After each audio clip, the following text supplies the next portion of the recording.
I can't believe I believed everything we had was less. So young and naive of me to think she was from your past. Silly of me to dream of one day having your kids. Love is so blind, it feels right when it's wrong.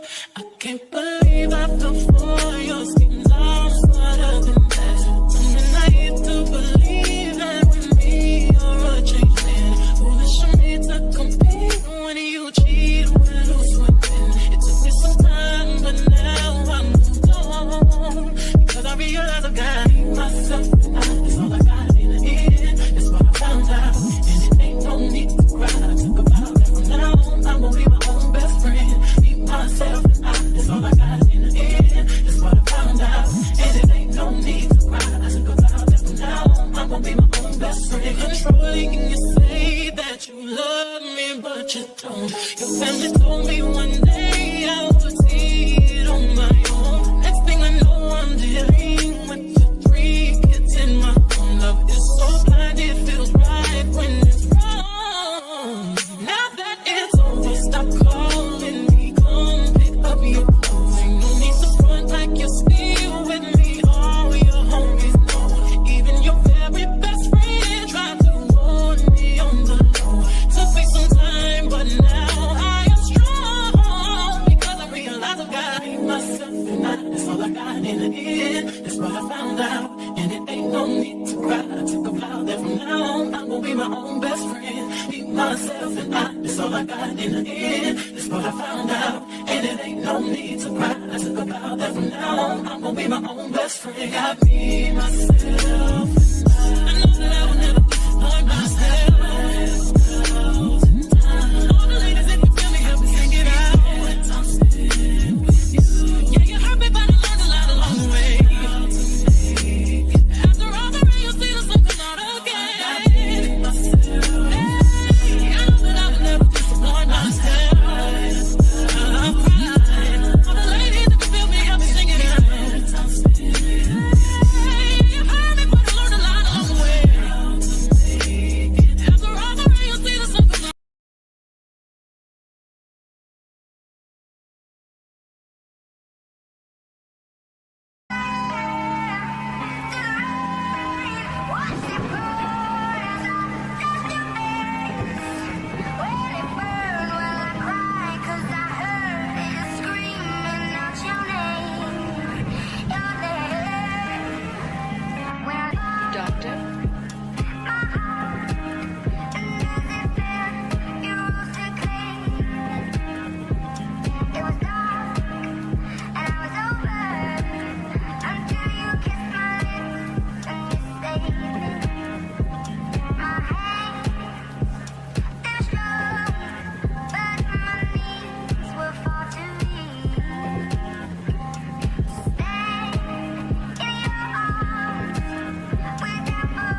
Good morning, Strata. Hi, April. Hi, Robin. Taz is here. Guys, do I sound okay? I want to know before I start going on a rampage. I forgot to get my microphone. Please let me know if the music is too loud or I'm too low.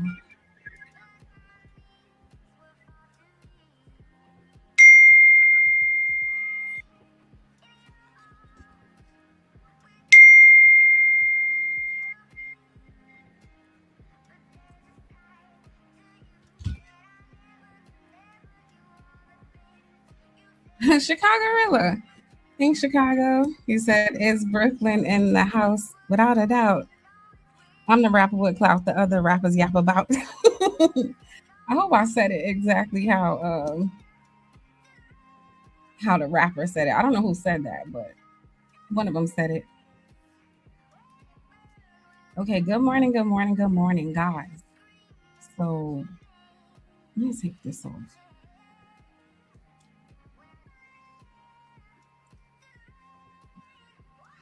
I want to talk about mainly two things today. So the MAGA thing, right? I know that like this is a oh y'all never let me know. Is the music too loud? Oh, Biggie said that. Of course, I should have known that.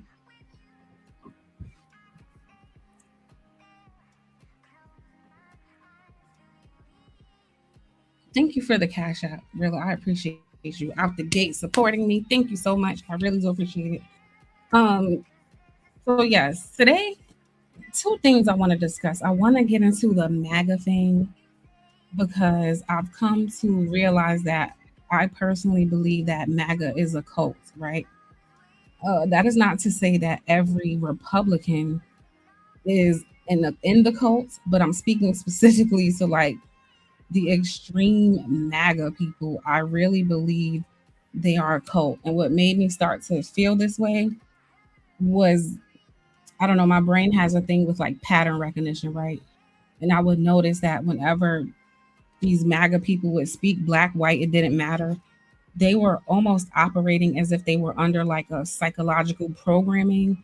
They all make the same arguments, say the same talking points, even if it's not even addressing what they're responding to. It's just like they're just wired to like spew out these things. And funny enough, they get that from their leader, right? Because Trump does the same thing. He has a way of like kind of not answering questions when he doesn't want to and just talking about whatever he wants. And he kind of gets away with it. So I kind of had that in the back of my mind, right? But then I came across this trend on TikTok where there are people making videos about deconstructing racism or deconstructing MAGA or leaving MAGA, right? So now it's gotten to the point, and I think the war finally was the last straw for most people. It's gotten to the point where they're like publicly speaking out about wanting to separate themselves from MAGA. Robin M, hi boo. Hi, Cynical One. I appreciate you guys. So I have a couple of things because I'm not going to be here too long. I think like I allotted 2 hours for this. So I want to get straight to it. Okay. So before I get into the Trump stuff, I do want to show you guys.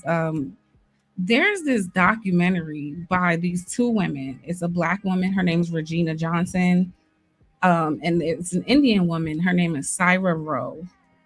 She was a former Colorado congressional candidate. And Regina Jackson is like a former management consultant who worked 27 years in corporate America. And they created a documentary or like a movement. It's called Deconstructing Karen. And what they would do, this black woman and this Indian woman, is they would have these dinners where they literally sit down with white women and basically point out their biases or like them playing stupid or ways that they kind of abuse their white privilege, right? So that's what this whole deconstructing Karen is about. So I want to show you some clips from I just thought this was interesting. It's not exactly on topic, but I did think this was interesting. In case some of you want to watch this, give me 1 second. shield.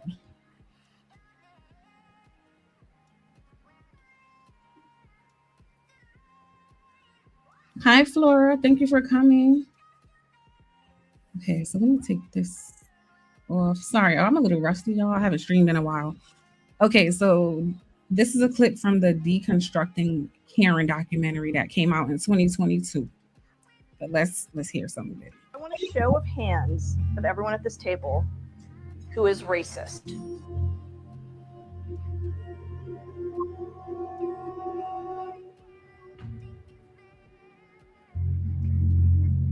So I saw a couple people surprised that I raised my hand. When I said that I was racist, I am racist against Black people. So it's institutional. Indians are institutionally racist against Black people. Okay, so they have a definition on institutionalized racism, which I think was great because a lot of people, when they have these racism arguments, they'll say things like, when the last time somebody called you the N-word, right? They don't understand that it can be an institutionalized systemic thing, right? So they have a definition here. Institutionalized racism is the system oppression of a racial group to the social, economic, or political advantage of another. I don't see color. I don't see. So how she said, I'm blinded to color. Like it doesn't faze me at all. When we bleed red. I'm just going to drop the bomb here. That's white supremacy. Color blindness is white supremacy. Do not teach your kids to be colorblind. Do not talk about color blindness. Don't say that I don't see the color of your skin and we cut ourselves open. It's bleeding red. If you're going to cry, leave the table and go into the living room there. Right there. When a white woman starts crying, what happens? All the attention is when I was in Charleston, South Carolina last summer, I get into my Lyft and the guy turned around and looked at me and he said, lady, he goes, I hate to have to say this to you, but if I get pulled over, you're just another Black woman. And he's Black. And he said, put your hands up, do as they say, do not make any trouble. He actually told you that? Yeah, of course. Oh, dear God. Of course.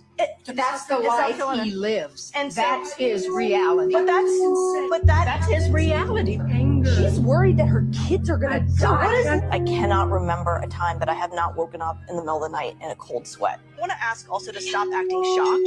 So part of white feminism is acting so surprised when we tell you. But it is. Why are you telling us not to act the way that we act? If it is surprising. Because To me, that is surprising. That upholds white supremacy. Why are your feelings so hurt?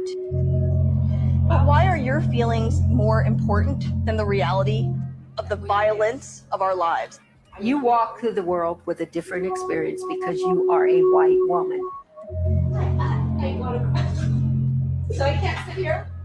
You gotta go. Sorry, sis. I think I have a little bit of a problem with the we versus I think that there is the big perpetual we, right? We white women for sure. But I think there's also we African Americans and we were slaves, right? And these things happen to us. That doesn't happen to everybody, right? I mean, and I understand, and I am here. It happened to all African Americans. Yeah. It didn't happen to you. Listen. Oh, y'all heard the white woman tell the Black woman it didn't happen to you. Who she sound like? Don't she sound like some Black MAGA people when they tell you? One of the things that we know, let me Absolutely. just say. I have a lot of Native American history, Science. and I don't take advantage of any of that. Time out. Are you saying that Black people, African Americans, descendants of slaves, are taking advantage of that? You just said That's you have. not what I'm saying. At these dinners, we see white women behaving badly. And that bad behavior looks like denial of white supremacy, denial of racism, and even denial of slavery. This is nothing new. Again, y'all, do those perspectives remind you of anyone with dark skin? Any people you've heard speak? Why is it that being called a racist makes you so upset? It doesn't make me upset anymore. I believe that every white person is racist because of the system. And I had to learn about the system to get that. Do I love you less because you're a different color? Absolutely not. But do you realize that everything you're saying is taking away everything they just said? I want a show of hands. So I wanted that to play through, sorry, as much as I could before I was like chiming in, giving commentary. But what do you guys think about this? The deconstructing Karen thing, getting white women to come to dinner or sit at the table, to expose them to their own biases, their own cognitive dissonance, their own denial, or their own participation in white supremacy. I can't say I respect them showing up because, certain people just wouldn't even came. And I do have some slight criticisms on how the Black and the Indian women are conducting themselves in this conversation. Because one thing I really had to learn, and it took me a long time, was that white people really do live a different existence than you. They really do. Certain ones, right? If you grew up in a white society, predominantly white neighborhood, white schools, you are having a way different experience than somebody who's maybe in the inner city, who's Black, who's around a whole bunch of different people, who's heavily policed. There's a lot of poverty, there's a lot of crime, right? It's just two different realities. So I've learned that sometimes it really is ignorance. I don't think people are always just trying to be disrespectful and deny your experience. Again, it took me a long time to understand that. But when you try to take yourself out of your own shoes and look at their lived experience, I can't honestly say they all know about it and they all deny it. I just don't really agree when it comes to that. I don't. I'm gonna start it over. Everyone at this table who is racist.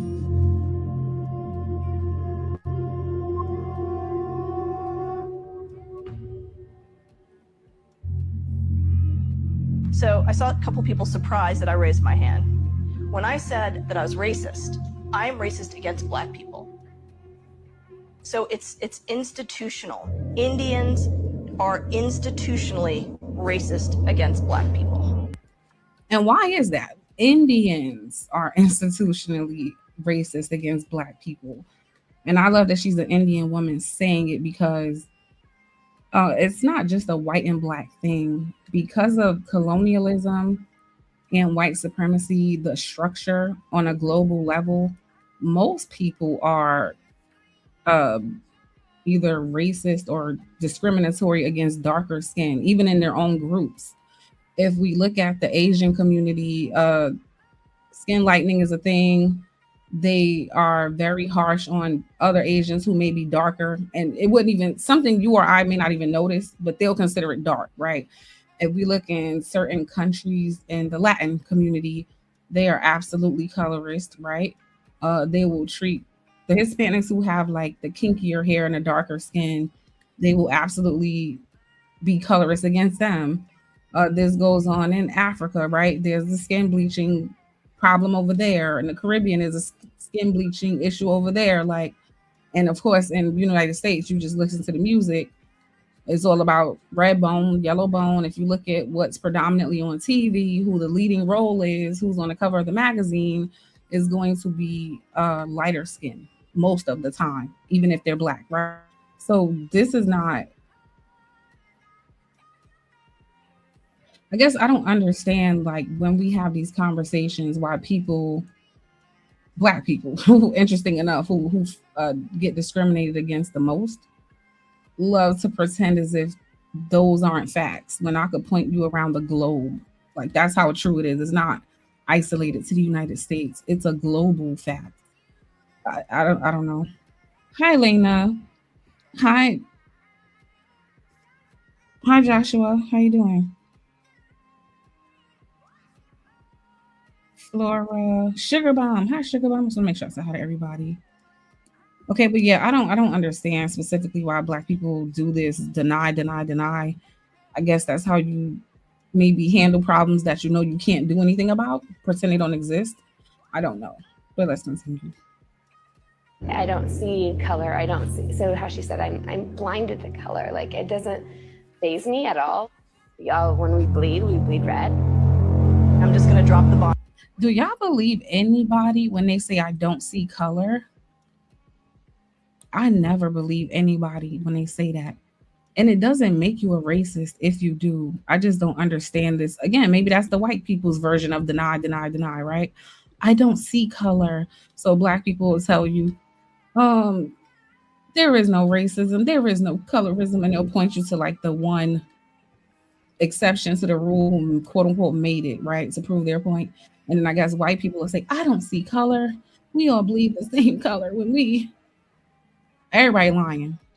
On here, that's white supremacy. Color blindness is white supremacy. Do not teach your kids to be colorblind. Do not talk about color blindness. Don't say that I don't see the color of your skin and we cut ourselves open, it's bleeding red. If you're going to cry, leave the table and go into the living room there. When a white woman starts crying, what happens? All the attention is When I was They told the white lady, if you're going to cry, get up and leave from the table. That's a rule at these dinners. And it's a rule because she said, what happens when a white woman cries, right? And the other women said, people feel sorry for her. She gets all the attention. And funny enough, the reason she's asking her to get up is because the white woman tears, quote unquote, are one of the main things that I think they're referring to when they talk about the whole Karen issue, right? White women have effectively learned how to weaponize their tears. So her rule is, hey, if you're gonna cry, get up, leave the table, go in the next room. I was in Charleston, South Carolina last summer. I get into my lift and the guy turned around and looked at me and he said, lady, he goes, I hate to have to say this to you, but if I get pulled over, you're just another black woman. And he's black. And he said, put your hands up, do as they say, do not make any trouble. He actually told you Yeah, of course. that. Oh my God. Of course. That's the It's South life Carolina. he lives. And so- That's his reality. But that's his. See how to the white woman, the thought of that conversation to her is just insane, right? He actually told you that? That's insane. So this is to my point earlier about like people are literally living two different lives in the same country, in the same city sometimes, in the same neighborhood sometimes, just living two completely different experiences. His reality. She's worried that her kids are gonna die. I cannot remember a time that I have not woken up in the middle of the night in a cold sweat. I want to ask also to stop acting shocked. So part of white feminism is acting so surprised when we tell you. But it is. Why are you telling us not to act the way that we act if it is surprising? Because To me, that is upholds surprising. That upholds white supremacy. Why are your feelings so hurt? Why? Do you guys agree? That was the part I kind of didn't know if I agreed with it or not. When she tells them, stop acting so shocked, that's white supremacy. Now, I understand there are people who, they're in the deny stage. So they're going to play dumb. They're going to play in your face. But I don't think she's giving any leeway to what I said earlier, which was there are some people who this is just not their experience at all. They're not around Black people. They don't live around them. They don't really work around them. They're not. They don't really know. Like, I just feel like she's not giving any consideration to the fact that there are some white people who legit are shocked. Because that's not something they have to think about. Are your feelings more important than the reality of the violence of our lives? You walk through the world with a different experience because you are a white woman. So I can't sit here? You got to go. Sorry, sis. I think I have a little bit of a problem with the we versus I. I think that there is the big perpetual we, right? We white women for sure.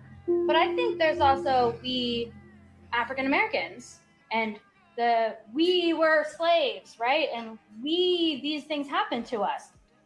That doesn't happen to everybody, right? I mean, and you, I understand. And I am here. It happened to all African Americans. Yeah. It didn't happen to you. See that right there? It didn't happen to you. That's a very ignorant statement. But again, like to people who don't come from a lineage of that, don't come from a lineage of people who ever since then had to go through all of these phases in this country, right? Reconstruction era, redlining, crack epidemic, just everything, all of the institutional discrepancies. Slavery is just a long lost idea to them. It's like this faint fairy like story from back in the day, and they're looking at you like, I don't understand the relevance today. I genuinely believe she believes that, but when people speak, do you notice, just like she did, when people want to disqualify a black person's experience, she didn't mention slavery. The other person, right? In this case, the white person will jump all the way back to slavery. Like slavery happened a long time ago, and but they'll ignore every single thing that occurred from then to now. And these things have residual effects, right? And they were intended to, right? When you, for example, remove men from their homes, right? You removing the provider, removing the father, removing the husband, that is going to have long lasting effects. And that was the goal, right?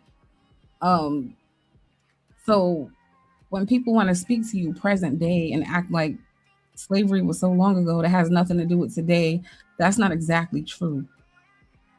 There are like several things current day that black people, black Americans specifically, are still feeling the residual effects of, right? I just spoke about one of them earlier, the damn colorism thing. Where does this love for light skin come from? The colonizers taught black people to love light skin. Okay. A lot of the normalized things in culture that black Americans practice, where did they get it from? So I don't know. These are usually statements made by people who are just very ignorant. So for me, that's like a main identifier at this point. If we're talking about issues with black people, and then the other person brings up slavery and you didn't, that tells me that they're very ignorant or they're pretending not to understand everything that has happened, even up until now, still happening. Listen. One of the things that we know, let me just say. I have a lot of Native American history, and I don't take advantage of any of that. I have a lot of Native American history and I don't take advantage. So I don't understand what advantage we have by being descendants of slaves. We actually have been the most disadvantaged here. But you'll hear ignorant shit like that, like take advantage. How do I take advantage of being a slave or a descendant of a slave? How exactly does a person do that?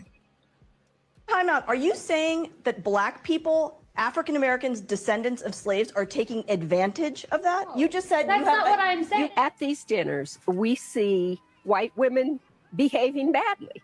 And that bad behavior looks like denial of white supremacy, denial of racism, and even denial of slavery. This is not. So that part, right? Earlier, when I talked about something I noticed about MAGA people, one of the things they do is denial, but I want to specifically focus on the black ones, right? This is a main thing that they do. And I want to compare them to this white woman in this scenario because even that is a residual effect of slavery, right? Taking on your oppressor's mentality. See what I'm saying? So it's normal for white people to deny. They don't want to deal with certain things. When would it become normal for said group or descendants of said group to also participate in the denial? So even, like I said, current day residual effects, when you have a group of people who they done colonized your minds, right? Now you're doing their legwork. You're spewing their talking points. Denying is actually like, it's a strategic thing that's taught that people do on purpose, right? Like don't acknowledge your wrongdoings. That's a thing that they teach, right? Like they're doing, that's intentional. And now they have you denying your own history. That's insanity. Nothing new. Why is it that being called a racist makes you so upset? It doesn't make me upset anymore. I believe that every white person is racist because of the system. And I had to learn about the system to get that. Do I love you less because you're a different color? Absolutely not. But do you realize that everything you're saying is taking away everything they just said? I want a show of hands of everyone at this table who is racist.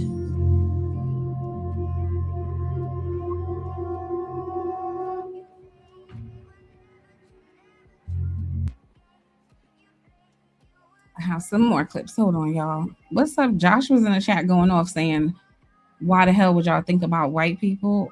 You are the dominant society here, are you not? You are on most of the media we see, are you not? In control of most of the media, are you not? Run most of the businesses, do you not? Like, what do you mean? How do you not? I don't understand that question. Let's see. You know, I don't understand what you mean by that. Yeah, that's Joshua from This Might Be Risky. His name is Douglas on here. That's him, Rilla. And let me know if you guys want to come up. I guess I should get to a little bit more of this. Let me see. know what I expect of white women? Not a damn thing. Nothing. I expect nothing of you because you have never given me anything. I can't trust you. But how can we come together when you say something like, I will never trust a white woman? Why are your feelings so hurt? Both of you, though, has been about. It's like a hate against us. Like, I feel like it's like. It's been very aggressive. That really like hurts me that somebody would not. But why are your feelings more important than the reality of the violence of our lives? I know Syra, and when she says she doesn't trust white women, and I consider her a friend of mine, I also understand why she doesn't trust me. I don't take that personally. But to say you're your friend, but she doesn't trust you is also a hard thing for me to accept the same. Why on earth is it about you? You don't have to look at my color of my skin saying I'm white to not trust me. Why don't you look past that I'm white and say she's a good person? Because Why do her entire life, we've never given her a reason to trust us. We're trying to tell you what it's like. We are trying to tell you, and the first thing that a lot of you at this table have done has been this. And I want you to sit with that. You know what? Okay, so my only issue with that is, if I'm just being fair, if you want people to understand where you're coming from, it's going to be very hard for them to do that if they feel attacked. You know what I mean? Like, if you're coming off like all of these things are their fault when it's not, then yeah, people naturally are going to get defensive. It is what it is. I'm not really surprised by that. That would be my only criticism. Like, I like what they're doing, but yeah, it's human nature. When people feel attacked, they're going to get defensive. And it's going to be hard for them to understand where you're coming from. And I also want to lay a couple of other things down. You've mentioned it and you've mentioned it. Being married to a black person or a brown person, having brown or black children does not make you impervious to racism. You cannot, frankly, your way out of racism.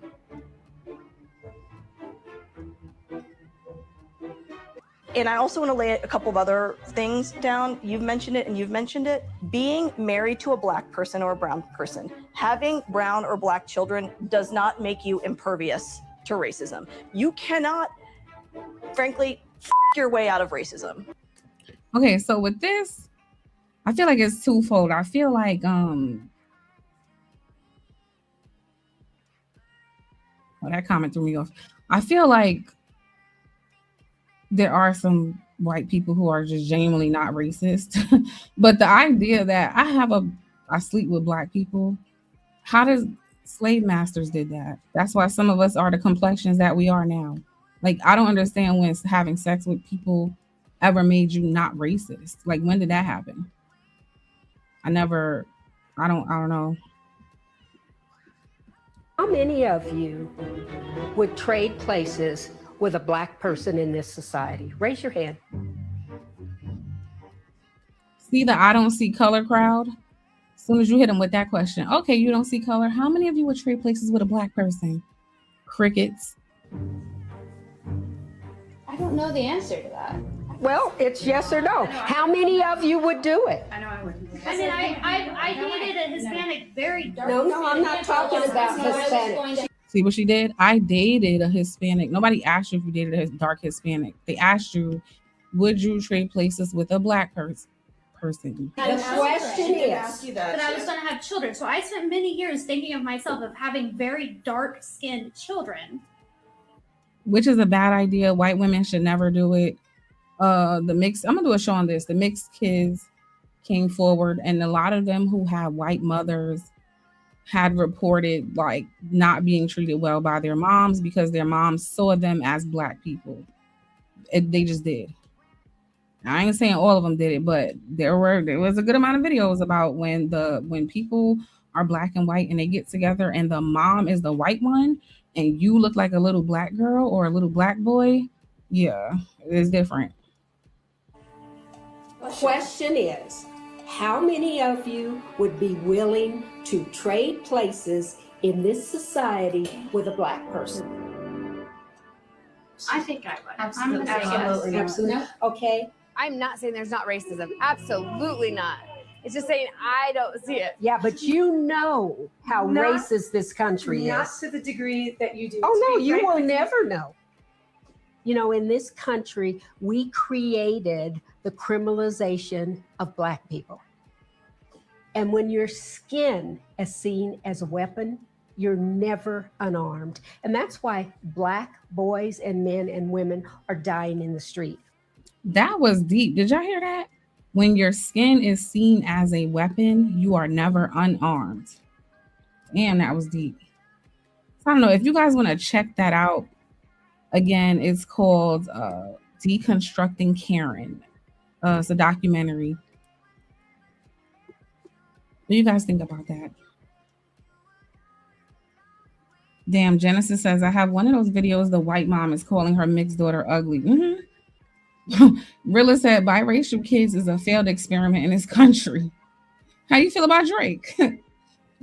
Josh says, I would not trade place with any other group. I like my group because I know the rules. A new group will force me to restart and learn all over again.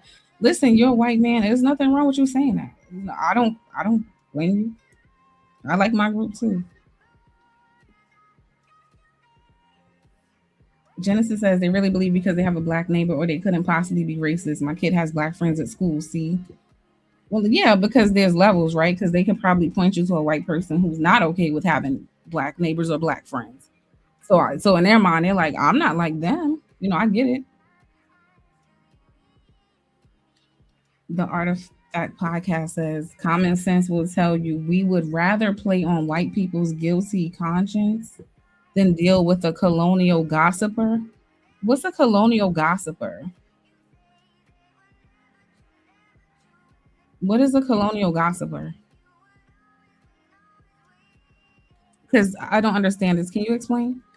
We would rather play on white people's guilty conscience than deal with a colonial gossiper. What does that mean? Does anybody understand this? Before I get into the MAGA cult, because it's looking like you are on your what I was talking about earlier, like these MAGA people who want to spew white supremacist talking points. So what do you mean by this? We would rather play on white people's guilty conscience than deal with a colonial gossiper. What does that mean? Josh, and he's talking about God bless MAGA. Absolutely not. Absolutely not. But you know what? Shout out to you, Joshua. Joshua is literally the person who even inspired me to even care to talk about MAGA, think about MAGA, look into MAGA at all. Like literally, Josh is the reason. And he actually taught me a lot, and I do appreciate it. So if nothing else, you know, you did that good and you're a MAGA person. Exposed me to how crazy y'all are. Okay, guys. So the next thing I wanted to get into, and my main thing, was MAGA being a cult and people finally coming forward, identifying MAGA as a cult. And we finally have people coming forward, letting us, There are white people letting us know that they're leaving, right? And don't get it twisted. There's a few that are coming forward, but a lot of them are silently stepping their ass away. Okay. So look at Exhibit A. There are white people going viral right now for their regret over voting for Donald Trump. And I put that word into heavy quotation marks because I genuinely question if they even know what the word regret means. One woman in particular got on TikTok crying a whole theatrical production about how people are not greeting her with open arms. How they're being mean to her in her comment section. Lady, are you fucking for real? Somehow you are the victim, not the millions of people harmed by the very system that you voted to prop up not once, not twice, but 3 fucking times. Not the immigrants who lost their family members to deportation or concentration camps. Not the communities of color who have been terrorized by the very policies that you voted to enable. You're the victim because people were mean to you in your comment section. And this tells me everything I need to know about your regret. You're not sorry, you're uncomfortable, and you're confusing the two. You claim that you're doing the work, yet at the first sign that that work becomes difficult, you make videos crying to garner sympathy for yourself. So the emotional labor falls on everyone else again. And then to make it worse, there's a whole slew of people in her comment sections coddling her. Oh, you're such a good girl because you realize that you made a mistake by voting for him 3 times. It's so brave of you to speak up. Then some of you have the fucking audacity to police how other people respond to this video. Specifically, the people that Maga spent years targeting. People of color, the LGBTQ community, immigrants. You want them to welcome ex-MAGA with open arms. You want them to perform forgiveness for your comfort. The people that we should all have sympathy for are the ones who have been harmed, not the ones who do the harming and are now sad because everyone remembers. But here's the part that really gets me. Same crying video. She said she won't be voting in future elections. So instead of working to dismantle the oppressive system that you helped build, your solution is to throw your hands up and do nothing but cry online. That is not remorse. That is not doing the work. That's pandering for likes and comments to appease your praise kink. That's demanding forgiveness without actually earning it. Look, if people want to coddle ex-MAGA voters, that's your prerogative. Nobody can stop you for handing out participation trophies. But if you are an alleged regretful MAGA, do not expect anyone to forgive you. Do not expect a warm welcome. Do not expect marginalized communities to throw you a fucking parade. Do the fucking difficult work. Sit with your discomfort. Sit with the fact that people are rightfully angry at you. And sit with the fact that your regret doesn't undo any of the damage that you caused. The only way you will maybe, and that's a big if, be welcomed back into a society that is rightfully skeptical of you is if you spend the rest of your life proving that you are worth redemption. That means voting for progressive candidates who actually want to help people. That means showing up to protests. That means putting your fucking body on the line. That means doing the hard work, even when nobody is clapping for you. Otherwise, save your fucking tears and go cry about it in your journal. There are white. Oh, wow. White girl said a whole earful. What y'all think about that? You know, I really personally love to see it, okay? Because I'm going to show y'all who she's talking about, okay? So white girl came to the internet, you know, she expressed her regret for joining MAGA and she's sorry and she left and she doesn't understand why you non-MAGA people aren't welcoming me with open arms. Why aren't you congratulating me? Why aren't you celebrating me? I'm doing something. And I want to point this out. Shout out to the white man. Look at Joshua in the chat. He said, nobody respects a traitor anyway. Joshua, do you know how bad I wish Black people understood what you just said? Oh my goodness. This is a white man. Says nobody respects traitors anyway. Because you know what he looks at this white woman as? A traitor, which he should, right? Because she was a part of his community. And now she's in opposition. That's a very normal response that Joshua's having. But somehow Black people, when we look at Black people who do this shit to us, we're not allowed to call a thing a thing. Now, I agree. Every group feels that way. We don't respect traitors. Whatever you are, Black, white, purple, you should not. It's not cool. You are harmful to the group. Now listen to the white girl cry, okay? You know, I thought it would be easier the more I talked about leaving MAGA, being a 3-time Trump voter. But I have to be completely honest with you that it's not getting easier, and actually feels like it's getting more difficult because I'm gaining more empathy. And I don't think people really realize how counterintuitive the hate that I receive when you can take one look at my page and see that I am doing the work. I read a comment this morning that I'm not stitching because I don't want hate to come our way, but you'll understand why I'm reading it. I've been deconstructing from Christianity and left MAGA. I do not speak about it because the hate you receive from the left is no different from the hate you received when you were in the cult.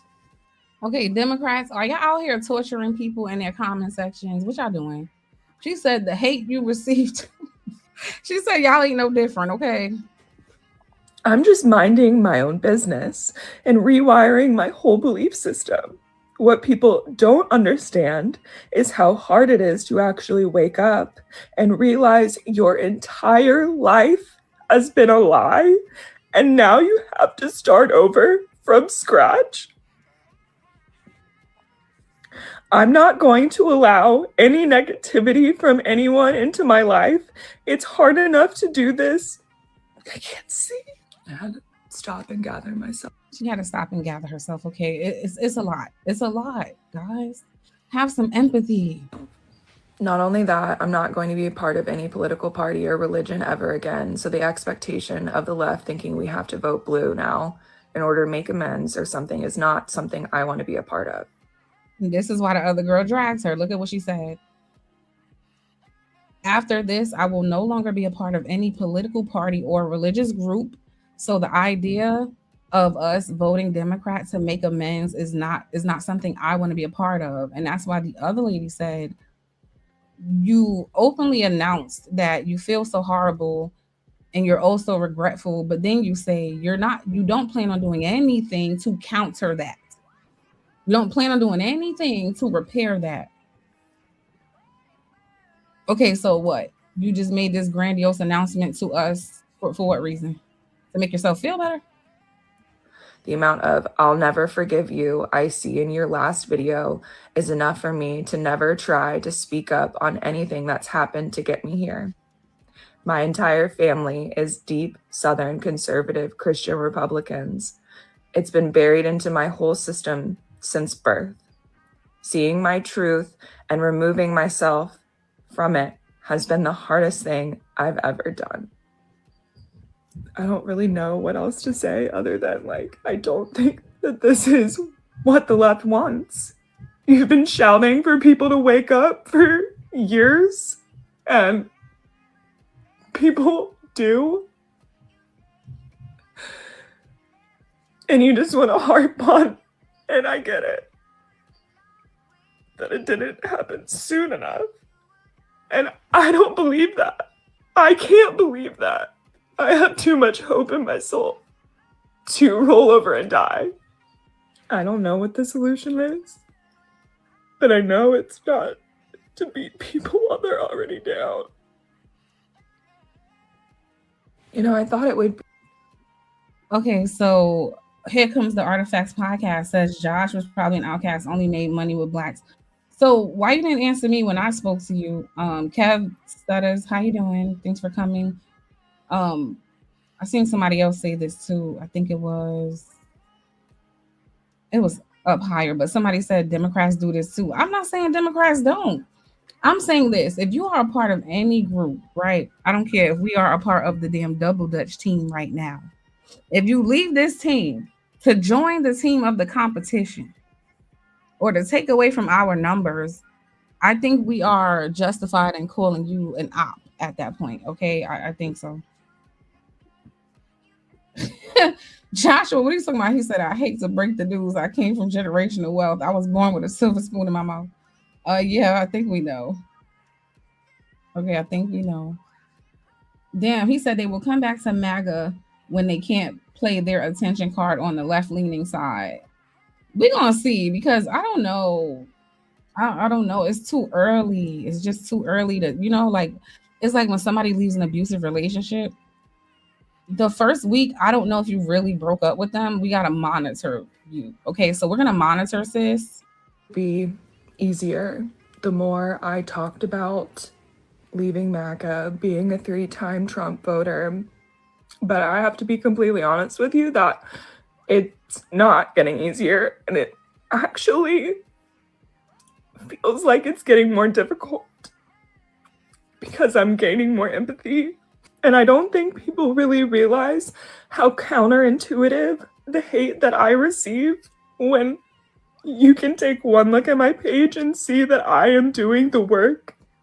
I read a comment this morning that I'm not stitching because I don't want hate to come our way.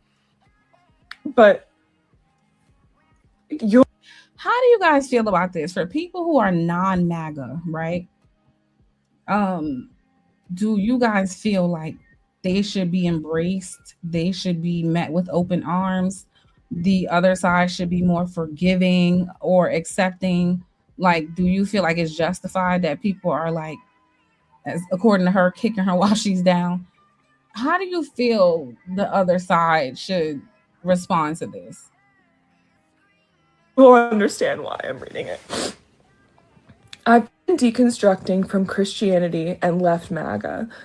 I do not speak about it because the hate you receive from the left is no different from the hate you received when you were in the cult. So see that if you want people to change their ways and then they do, and then they're given the same result, same outcome, what would be the incentive for them to do that is my question.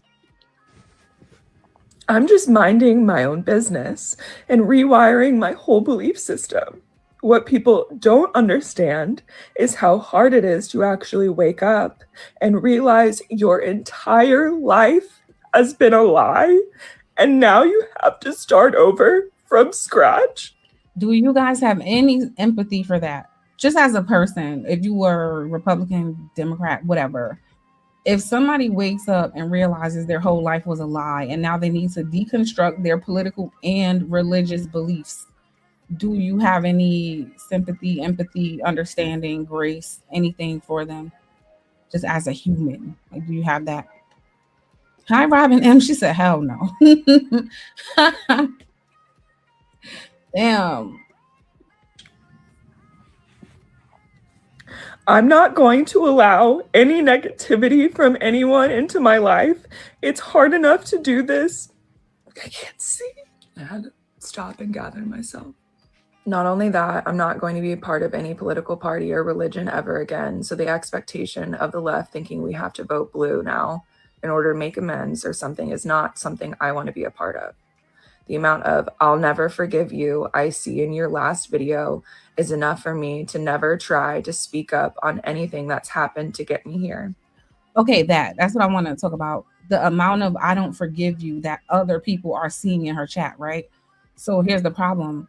When you guys do this to one of them, the other people who are thinking about leaving, you're scaring them away. Like, you're making them like, well, scared to speak out about it. That's the only problem I can see with that. Like, now the other people who, like the girl who's writing her, is saying like, damn, based on how I seen them do you, I don't even want to come and say anything about it. My entire family is deep Southern conservative Christian. Deep Southern conservative Christian Republicans. That sounds like KKK squared. KKK times 5. KKK times Nazi Germany times Adolf Hitler himself times. I said that's just what I hear when I hear all of that she just said. Christian Republicans. It's been buried into my whole system since birth.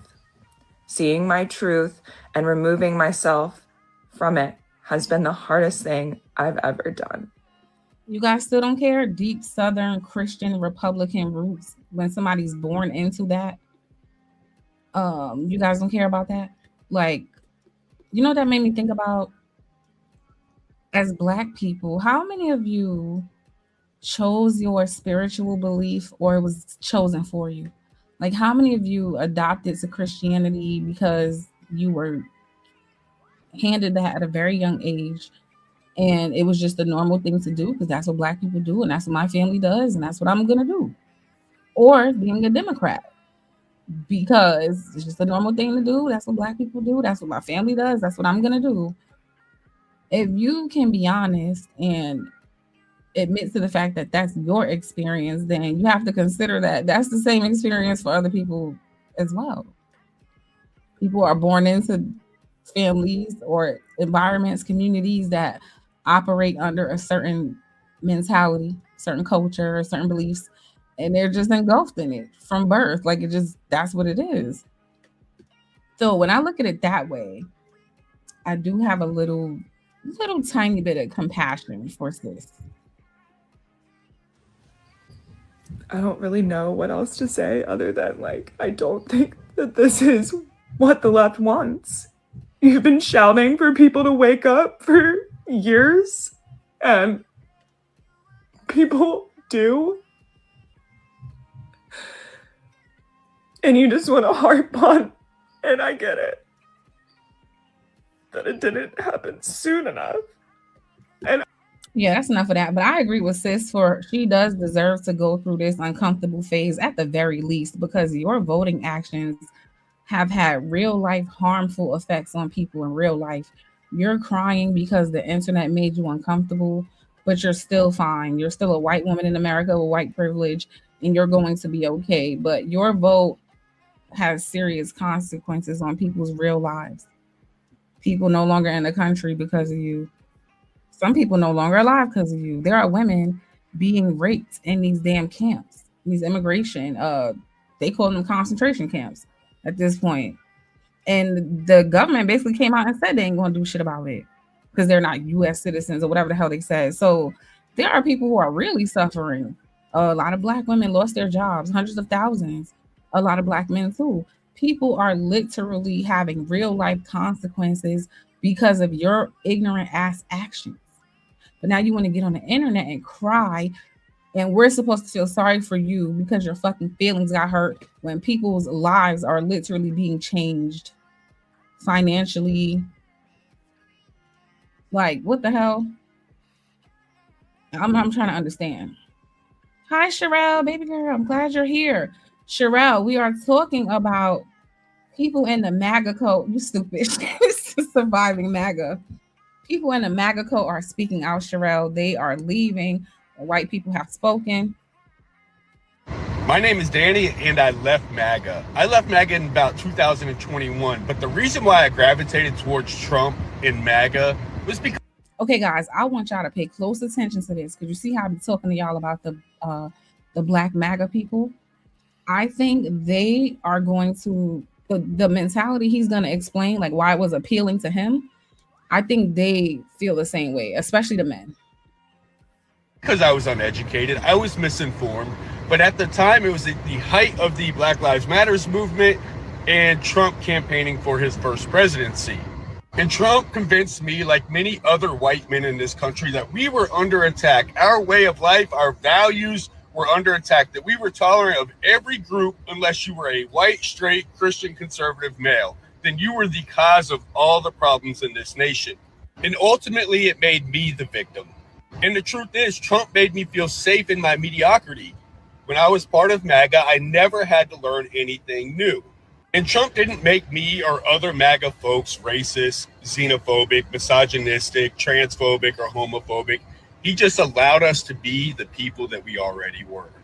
The United States of America was founded on racism. It was founded on misogyny. It was founded on homophobia and transphobia. And when all of the isms and phobias were under attack and people were now forced to be held accountable, rather than taking it as an opportunity to grow, many white folks doubled down on their ignorance, dug in their heels, and fought back. And to the privilege, diversity, equity, and inclusion begins to feel like discrimination and oppression. And it wasn't until I decentered myself, deconstructed, that I found real peace. My name is Dave. Oh my God. Okay, look, we got Lucky in here. Lucky is a staunch Republican. She don't give a damn. Her and Joshua could be in the chat together doing their damn backflips. Okay. But guys, this is so important. I think, like, I appreciate the honesty with the white people who are coming forward, and I do respect it because I know it's not easy. That white girl is crying for a reason because you're gonna get attacked by your own, which is MAGA, and you get attacked by the Democrats, right? So everybody hates you. So I do respect people being brave enough to even come out and be honest, but specifically him because he is identifying exactly like, yes, he, what did he say? Trump didn't make me be racist, xenophobic, or transphobic or homophobic or any of those things. He just allowed me to be what I already was, right?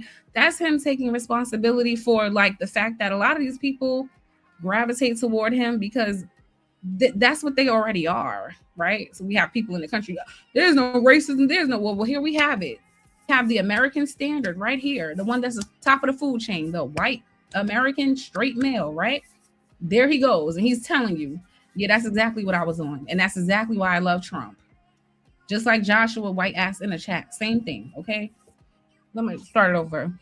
Danny and I left MAGA. I left MAGA in about 2021, but the reason why I gravitated towards Trump in MAGA was because I was uneducated. I was misinformed, but at the time it was at the height of the Black Lives Matters movement and Trump campaigning for his first presidency. And Trump convinced me, like many other white men in this country, that we were under attack. Our way of life, our values were under attack, that we were tolerant of every group unless you were a white, straight, Christian, conservative male.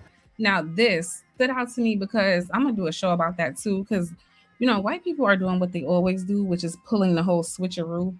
Like, whatever you say your issue is, I'm pretty sure this is like a psychological war tactic. I just have to look for it. They will take on your plight and pretend as if it's theirs, right? So we know historically in this country, Black men could legitimately make those claims that they're the victims, right? That they're discriminated against, right? That every how now today we have white men being convinced that they're the biggest victims. And the saddest thing is I've heard Black men, Black American men in this country this year making this dumbass argument on behalf of white men. The same white man like him who just sat here and told you, yes, I'm racist, homophobic, xenophobic. Basically, I don't give a fuck about nothing but me. You got Black men sitting up wanting to be their defense attorneys now for free. Like, what? Make it make sense. Then you were the cause of all the problems in this nation. And so they're still saying this today. The white male, the white straight male is under attack. The LGBTQ is our enemy. Every other race is our enemy. Women are our enemy, right? Everybody, even women, even white women, because they fall under DEI as well, right? The whole rhetoric has been the white male is the victim. Now let's go back to, you know, everybody's favorite time, slavery, right? Let's go back to around that time. Who was at the absolute top of the food chain? For real, for real. It was the white, straight American male, right? They were above their own women. The women didn't have rights. They were above everyone. So when you fast forward to today and you have the president of the United States singling out that particular group and then telling them you're a victim and all these other marginalized groups are the problem and they're all against you. What are you trying to do? We want to, and then what was he running on? We need to get back to our Christian values. What are these Christian values we need to get back to when we say make America great again? The Christian values that had you reading Bibles to slaves. Those Christian values. The Christian values that had you using the Bible to be able to rape your wives. Those Christian values. Like the Christian values that have you able to have sex with little boys, and like what values are we talking about here?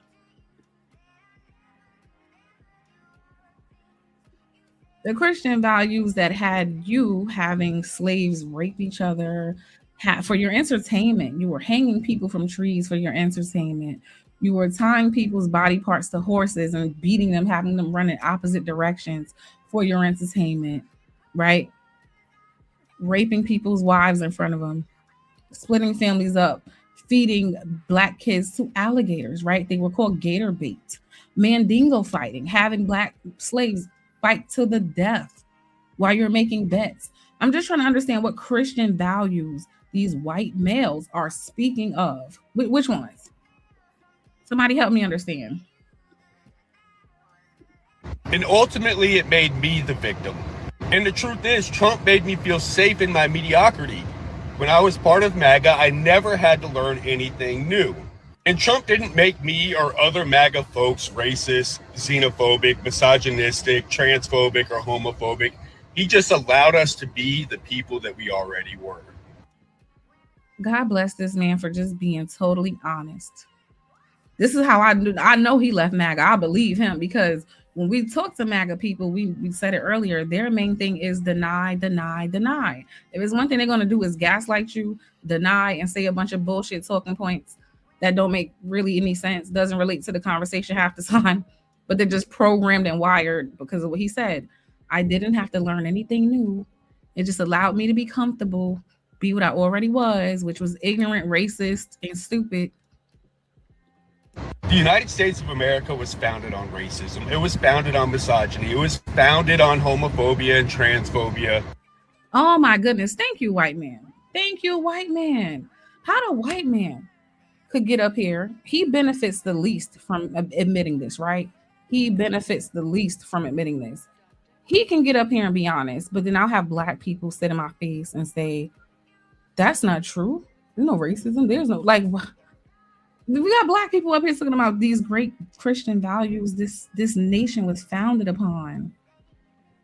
The one that said you were 3/5 a man, the one that said you couldn't read or write or learn anything, the one that said you couldn't speak your own language, the one that said you were less than based on the color of your skin, the one that taught you to hate your community because that one's darker than you, or that one hair is kinkier than yours. That one, the one who sat there and strategically like pitted young against old, old against young, men against women, like the people who like literally deconstructed everything about your existence. Those Christians, okay, those Christian values this nation was founded upon. And when all of the isms and phobias were under attack and people were now forced to be held accountable, rather than taking it as an opportunity to grow, many white folks doubled down on their ignorance, dug in their heels, and fought back. And to the privilege, diversity, equity, and inclusion begins to feel like discrimination and oppression. And it wasn't until I Oh my God, and let me address this, Joshua, because I'm so tired of you Republicans. Y'all are gay. I just said this on DJ Witch Doctor yesterday. When the Republican Party, you guys have your national conventions, you crash gay dating apps. Okay, and he asked his ChatGPT right on the live, and it agreed. It's a fact. When you Republicans meet up in a city all at the same time, the gay apps crash. Grindr crashed. There were several reports of gay dating apps crashing when you Republicans get in the same city. Y'all are the gayest. So I don't understand why y'all be sitting up here being anti-LGBTQ when most of you Republicans are having sex with men behind your wives' back. Real shit. Yeah, go look it up. Joshua, the Republicans are gay as hell. Y'all just on the low. So y'all need to stop with the bullshit about, oh, we're anti-LGBTQ. No, y'all not. Y'all love the LGBTQ. decentered myself, deconstructed, that I found real peace. My name is Dan. Okay, because white men always been DL. We seen that movie. What's that movie called? What's that movie called again? Brokeback Mountain. Okay, we synced it. I gotta get the black women up here just because. So we got somebody from the other side who have seen some of these videos, And sis is not going for it. She doesn't believe y'all. She's tired of y'all with this bullshit. And the reason I'll never have empathy for people that quote unquote left MAGA is because y'all think we're dumb still to this day. Y'all still think we're stupid because you want us to believe that you voted for lower prices on eggs and no tax on overtime and, you know, better job creation and all this other bullshit. When in reality, you voted because you're racist, you're homophobic, you're transphobic, you're misogynistic, you're all these other evil, bigoted things. That is why you voted for Donald Trump 3 times, because you're evil. And you're not denouncing your evil, you're only denouncing Donald Trump. It's easy to denounce him and act like he's the culmination of evil, but no, it's you. It's you and all your other little MAGA friends and all that other shit. Y'all are evil. Y'all are actually evil. So no, you will not be welcome. You will not face acceptance. People will hate you, rightfully so, because you guys are evil. Being MAGA is being evil.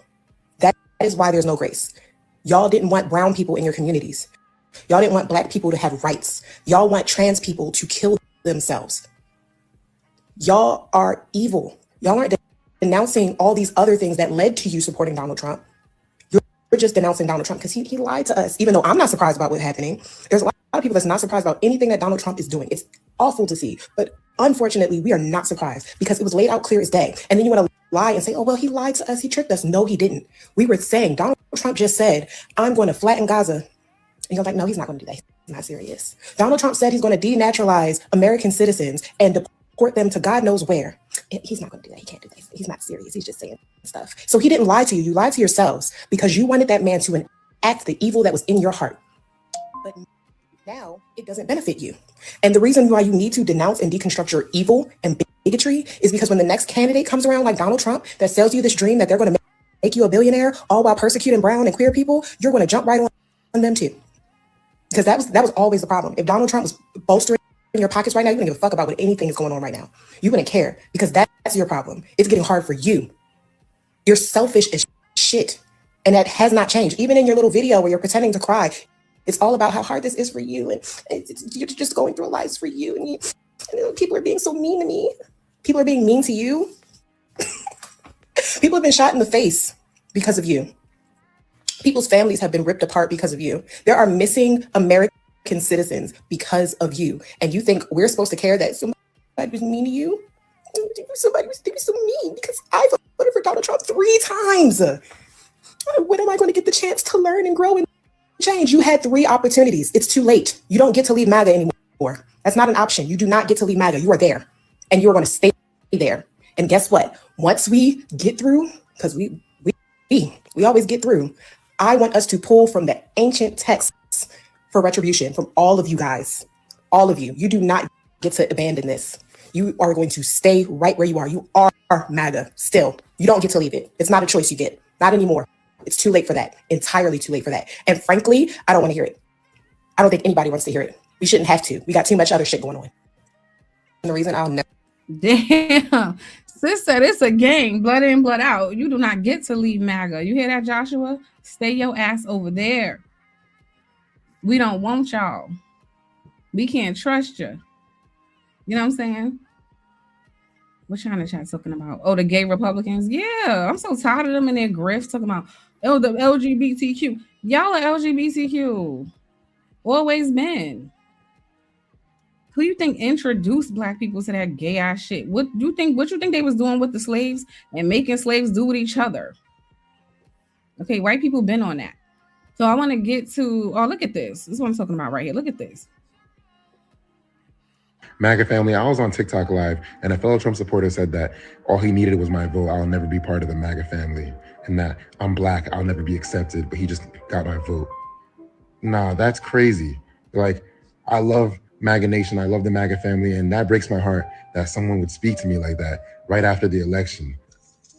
Yo, the cognitive dissonance of some of these black men. We got to do a show on like this desperation for proximity to whiteness is a sickness. It is deeply rooted in the cells and the atoms. It's on a molecular level.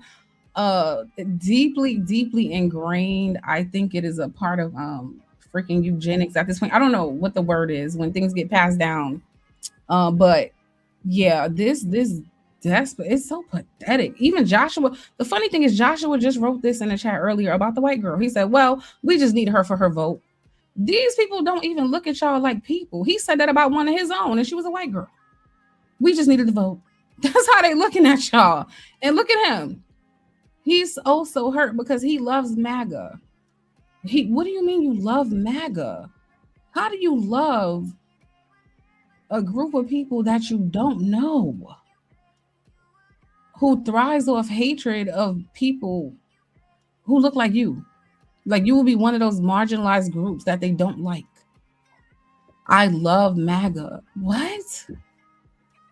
Listen to him. MAGA family, I was on TikTok Live, and a fellow Trump supporter said that.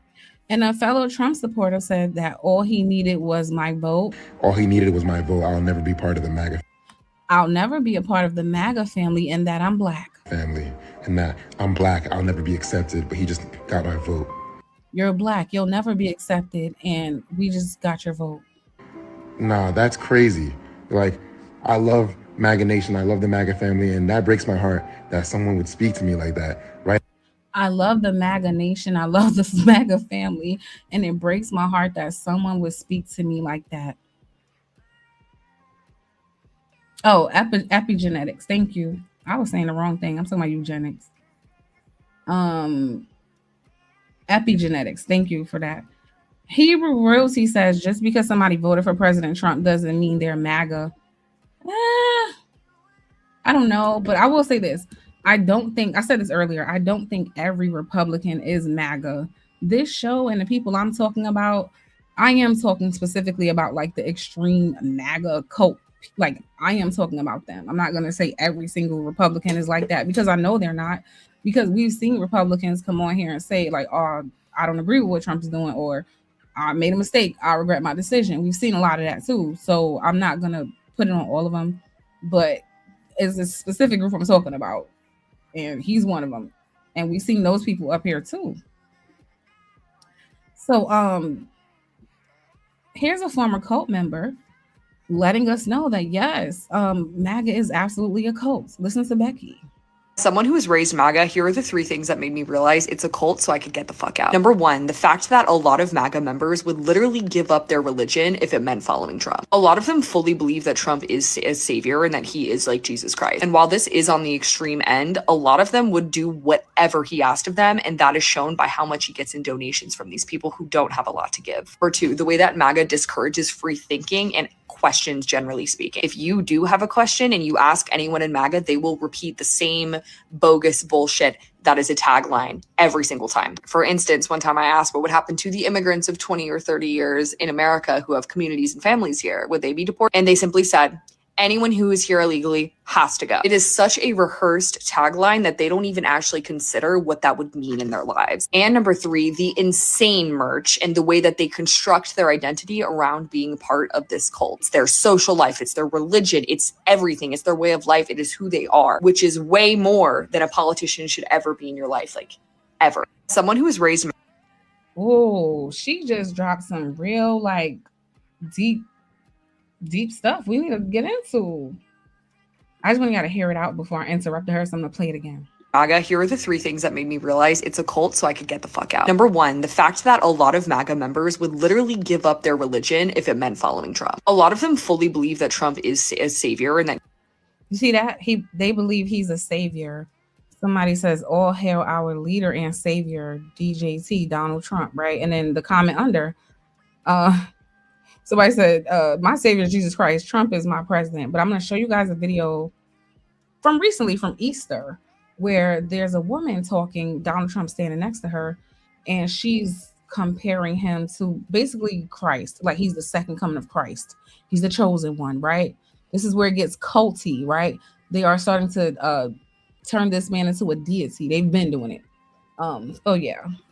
he is like Jesus Christ. And while this is on the extreme end, a lot of them would do whatever he asked of them, and that is shown by how much he gets in donations from these people who don't have a lot to give. Or two, the way that MAGA discourages free thinking and questions, generally speaking. If you do have a question and you ask anyone in MAGA, they will repeat the same bogus bullshit that is a tagline every single time. For instance, one time I asked what would happen to the immigrants of 20 or 30 years in America who have communities and families here. Would they be deported? And they simply said, anyone who is here illegally has to go. It is so How many of us can be honest and say we've all seen that? We've all seen that.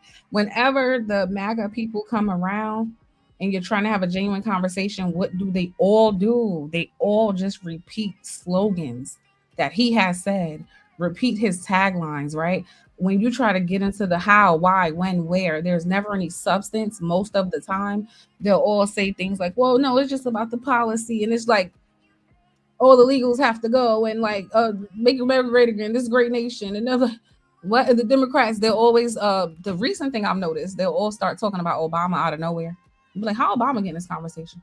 They'll start talking about Joe Biden out of nowhere. How did he get in this conversation? Like they do kind of all default to the same things, which makes it start to really feel culty, because one of the main things with a cult is like whatever the leader thinks, feels, moves, and operates like, everyone is kind of under the same brainwashing.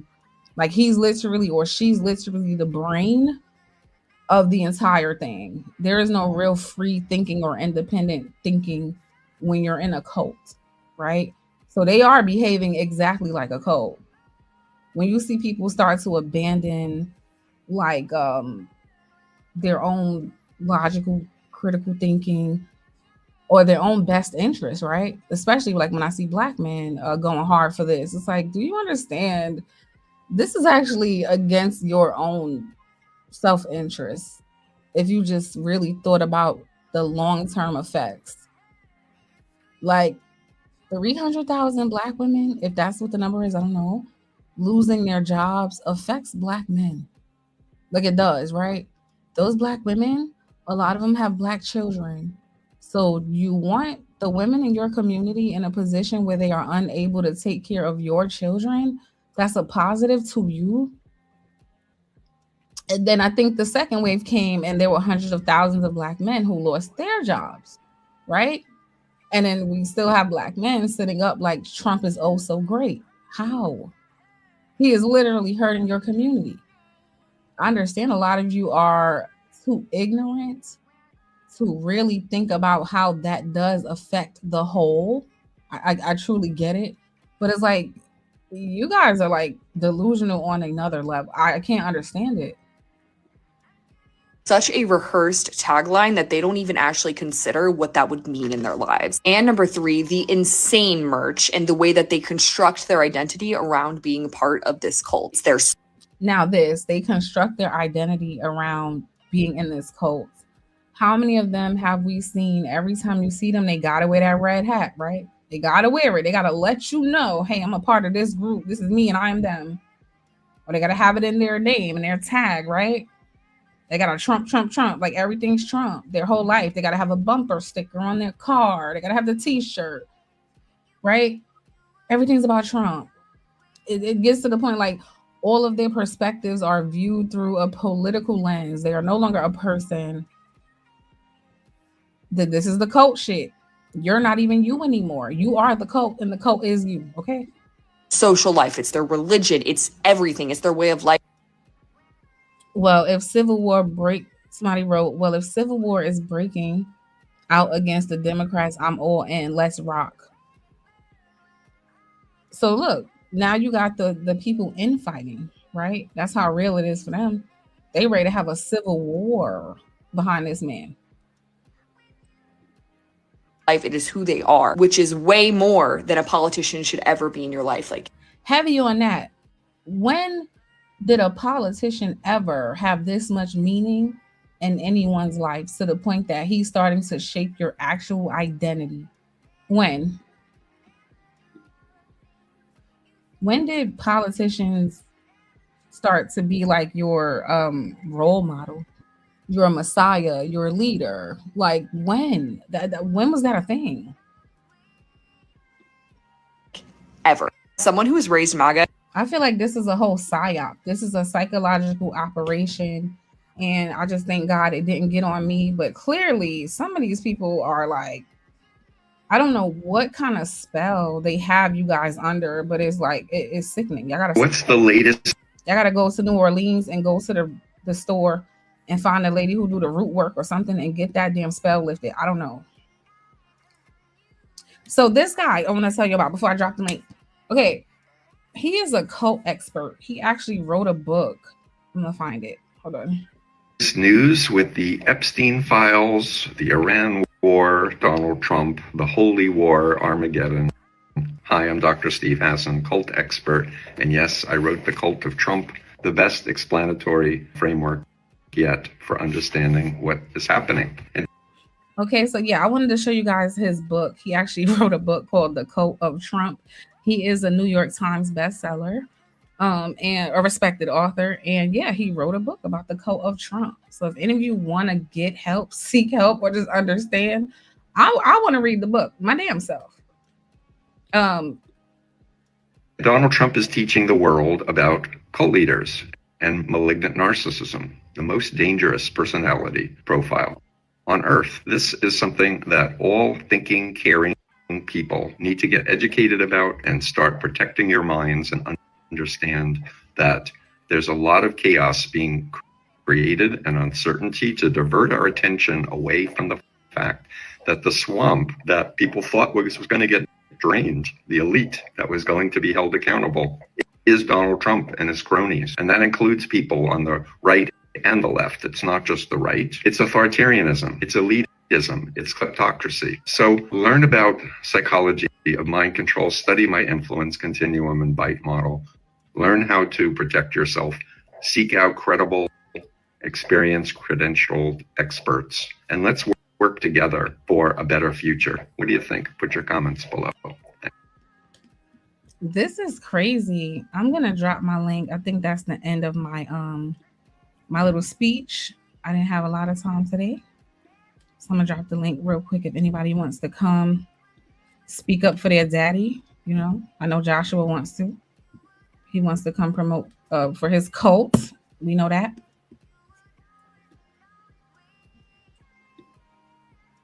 But yeah, I think that was all I had.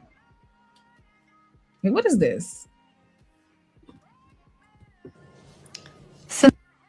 Oh wait, I think I had this video about the Trump cult. Let's talk about the psychology behind the Trump cult, because that's what it is. It's not a normal political movement anymore. It's a cult of personality. So let's break it down. First, Trump doesn't offer policies. To many of his followers, he's the walking, talking middle finger to a system they believe has failed them. They see him as their guy because he talks like them, rages like them, and punches the people they've been told to blame for everything. In psychology, there's a term for this: identity fusion.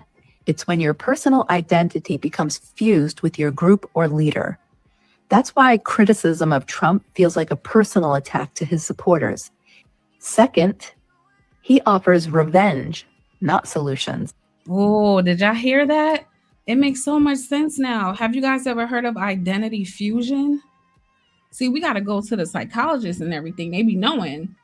Identity fusion, when you fuse your identity with someone else. And it makes sense because people do get very emotional, very upset. They feel like you're personally attacking them. But it's because they haven't fused their identity with this strange man they never met. Interesting.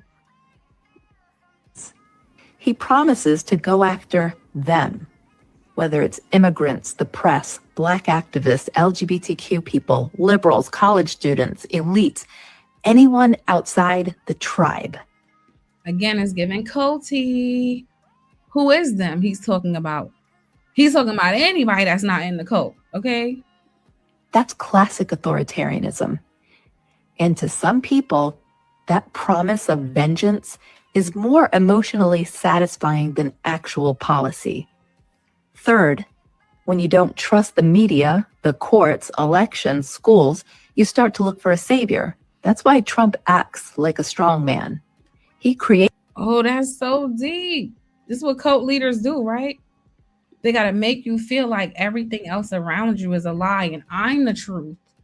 So when they're in the media putting out all this rhetoric about you can't trust the schools, you can't trust the churches, you can't trust any of the institutions, I'm the way.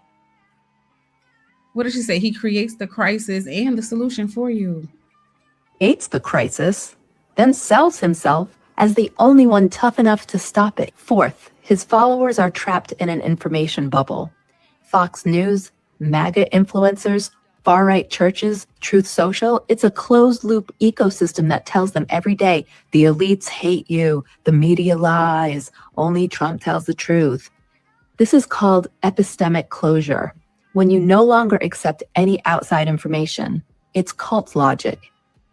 And then fifth, shame is too powerful. Some Trump supporters know deep down they've been conned. To walk away now would mean confronting shame, losing their community, admitting they were wrong. And that's terrifying to them. And finally, and this one matters, Trump makes them feel seen. He tells them, they're not after me, they're after you. I'm just in the way. That line, it's emotional manipulation, but it works. Because for millions of people who feel ignored, dismissed, mocked by elites, Trump says, you matter. And in a country where loneliness is rising and inequality is everywhere, belonging is everything.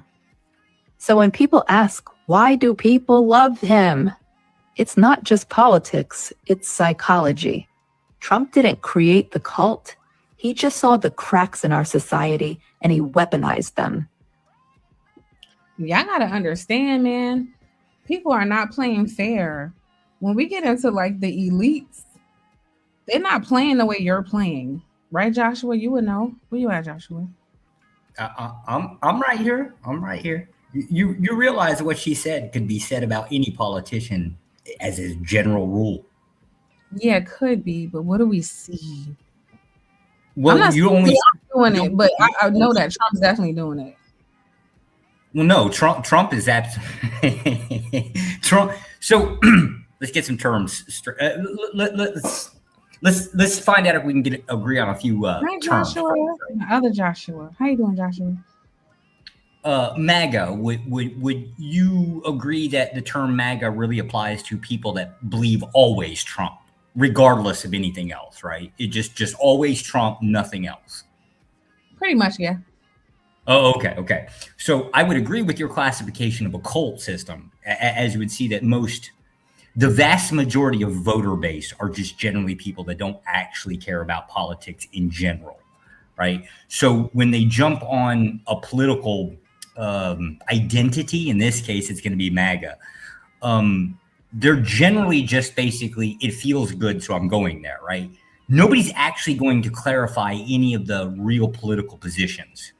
Like, people don't actually get into politics because it takes too much damn time.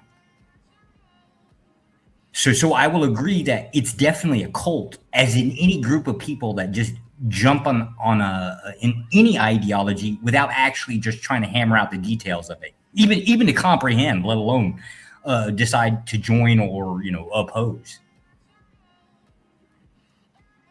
So I'll agree that it's definitely a cult. In that aspect, it would definitely be a cult, right? Because you're just talking about it feels good, right? Like that's the whole point of like mind bending somebody into your way.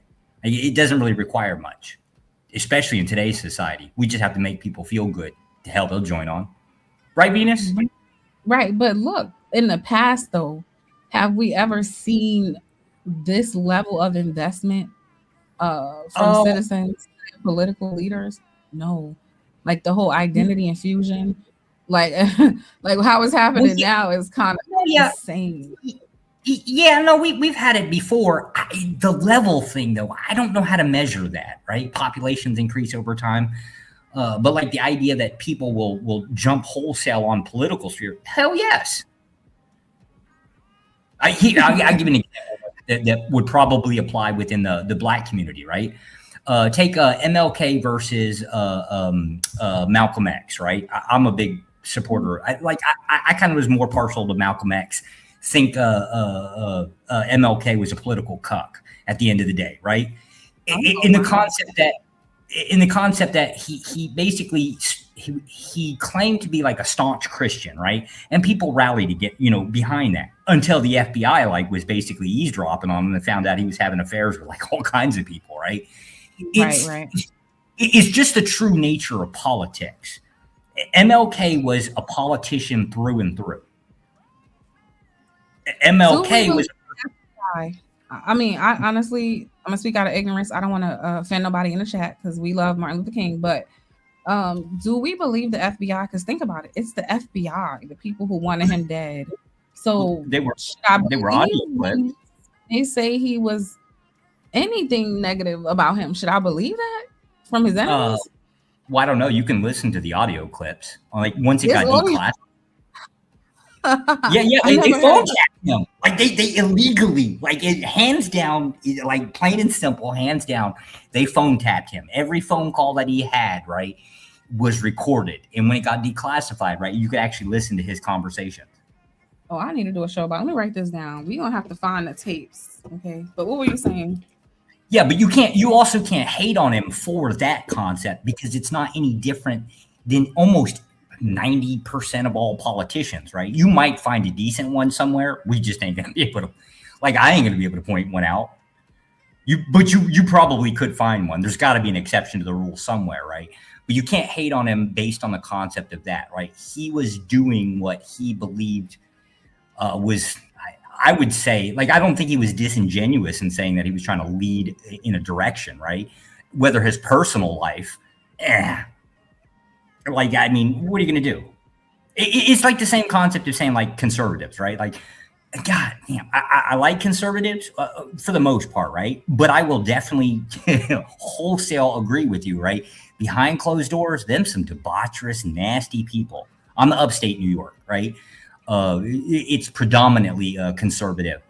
And if you go into the area and you just turn on those dating apps you were talking about, oh man, there's some nasty stuff. Like I see some faces, my neighbors and stuff, they're married and they're on dating apps. And I'm talking about the dudes. I'm not even talking about the women. I don't care about the women, but like it is the nature of what it is. And nobody up here has actually talked about any of the political views, right? They've all talked about the feelings base of a political party. Well, if by nature you're just part of a political party because it makes you feel good, well, you're a cuck. Sorry, I shouldn't say that. But that's most of your group. You said most of them don't really get into. Yes. Hands down, yes. No matter the party, I agree with you. Yeah, hands down. This is why you and I actually get along really well in conversations. Because when we talk about like the idiot, like the little small details, I don't mind running from it, right? Like Christian nationalism was the Republican Party's predominantly, it was their largest backing vote, right? So obviously they're going to go in the direction of like, I call it packing the executive branches, right? All of your executive branches are predominantly, most of the appointees are Christian nationalists and their deputies, go on down, right? And so I don't run from it. If somebody calls it out and says, oh, well, they've got an agenda. Of course they do. Now, if you ask about like what Christian nationalism is, does it believe in putting people or like, oppressing people? Yes. Every other group that's not theirs. So I love that it's so easy for you, Joshua, but most people, white or black, doesn't matter, just cannot be honest. I don't know what it is when it comes to the agenda, when it comes to what Christian nationalism really is. Like, you're like the only person I ever spoke to that just tells the truth. I don't know what's going on with these people. Well, to be fair, right, it also depends on who we're talking to. If I was a politician, right, like if I was running for political office just in my local town, I'd never openly admit any of this stuff because I'm not a politician, right? And I'm just a foot. Like you and me. You what? I'm talking about regular citizens like you and me.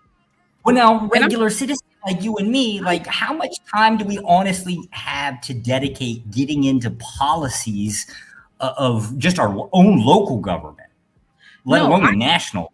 I don't even know any, to be honest with you. It takes no time. I'm talking about when we just simply say like you said, do we have an agenda? Of course we do. There are people in Yeah. MAGA who will act like everything you're saying is just a lie. You know what I'm saying? Like they just, and then when we get into the Christian nationalism, I'm be honest with you, I think 80% of people still don't even understand what that means. I'm be honest. So they don't really, I can't say they're not, they don't know.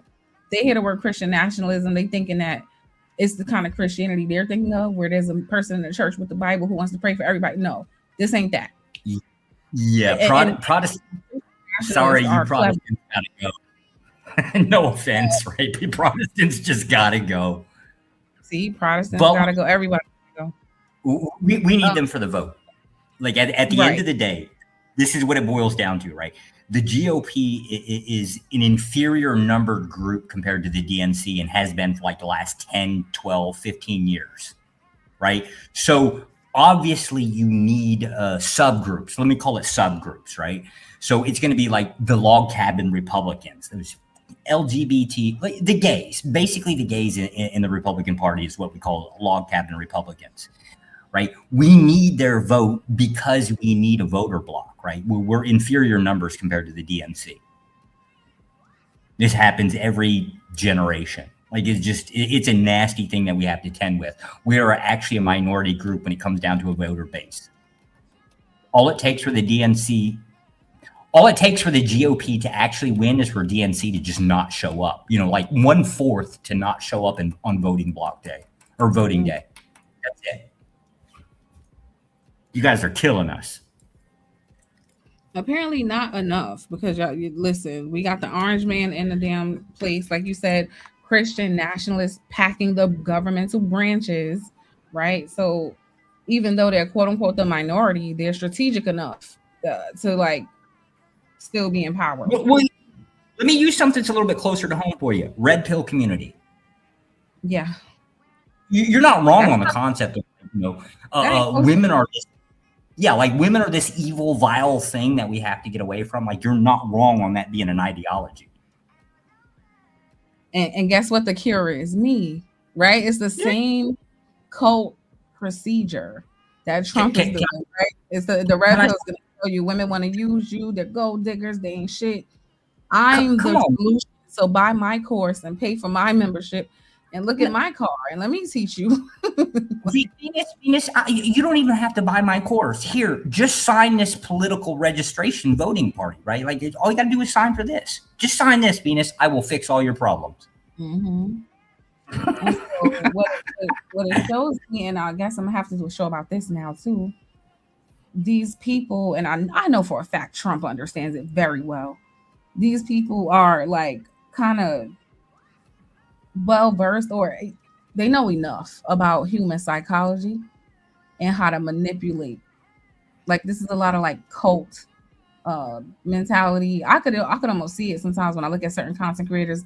I can kind of tell like some of them have studied some of this cult stuff for real, like, and understand psychology for real, because they are literally doing everything that works, because it's been done before. You might be giving Trump a little bit more credit than he kind of deserves, right? If you think that Trump and the party itself get along so well, you'd kind of be wrong, right? Like, the GOP really is split in half about Trump. But the moment that he was elected president the first time, right, he became the head of the political party. It's kind of how that works. And the worst part about it is him being ahead of the political party, he would then have the ability to, like, he can't get rid of people, but he can basically put them in the back of the room and make them career-based, like, redundant for the duration of his seating. He can make anybody that is effectively a head of the party. You know, there's a lot of them, right? He can make them just completely irrelevant. Matter of fact, when he came into term for his second term, right, he pretty much annihilated everybody that tried to turn on him. Even winked at the idea of turning on him during the January 6th thing. He went after them wholesale. So of course, right, like, but the idea that there's an ideology, it's just dumb people that don't really understand what side they're on. So Trump has advisors, right? People who write speeches for him, right? Yeah, those are the dangerous people you got to worry about. Yes. So I'm saying they understand. Yes, yeah. Those are definitely the dangerous groups. And if you were a political person, right, you'd want a think tank behind you too. You'd want as much information as possibly get into. But that's just the system. That is how the system works. Biden had the same thing. Like if you think Biden was doing half that shit, nope, that was the DNC. And they had half of they all do it. They all kind of implement human psychology and use it to their advantage. And like businesses do that, right? Marketing experts do it. Yeah. Do it. But I think because Trump comes from the business world, it's like on another level with that. Like they're like, I've never in my life. Well, Trump had the, because of his retort, or let's be honest, right? Trump's not necessarily like, if you were to sit down and have a conversation with Trump, he's not civil like you and I would be, right? Like in communication, he doesn't talk nice to people. He's never been that way. Even 30 years ago, he was not nice to the people that he spoke with. Maybe it's an upperclassman thing. I don't know. But this is what that one guy was saying is that he didn't really offer anything. He just allowed people that were already assholes to kind of be assholes openly. We're in civilized society. We don't behave like this on the street, right? Like there's no way in hell that I'm going to run into you on NYC streets and talk to you the same way that half these other people would talk. Like it's not going to happen, right? My nose would be moved to the other side of my face, right? That's the thing. He emboldened assholes to be more assholey is really what it comes down to. This is the thing he was dead set on. Or that one guy, I forget his name. I wish he'd have showed the names so I could call him out. Let me see if I can find his name.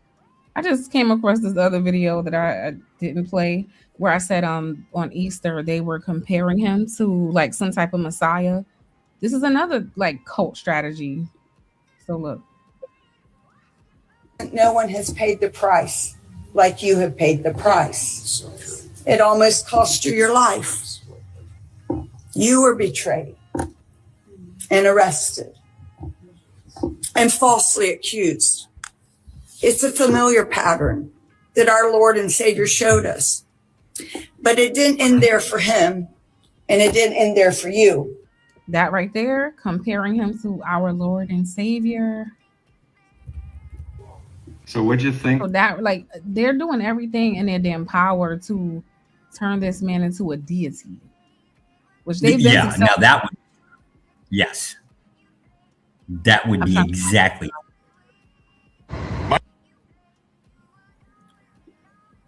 Okay, I think this is actually his I think this is his page. My name is Danny and I left MAGA. Yeah, Danny F. Collins. Don't go cyber attack this man, Joshua, okay? MAGA in about 2021. But the reason why I gravitated towards Trump in MAGA was because I was uneducated. I was misinformed. But at the time, it was at the height of the Black Lives Matters movement and Trump campaigning for his first presidency. And Trump convinced me, like many other white men in this country, that we were under attack. Our way of life, our values were under attack, that we were tolerant of every group unless you were a white, straight, Christian, conservative male. Then you were the cause of all the problems in this nation. And ultimately, it made me the victim. And the truth is, Trump made me feel safe in my mediocrity. When I was part of MAGA, I never had to learn anything new. And Trump didn't make me or other MAGA folks racist, xenophobic, misogynistic, transphobic, or homophobic.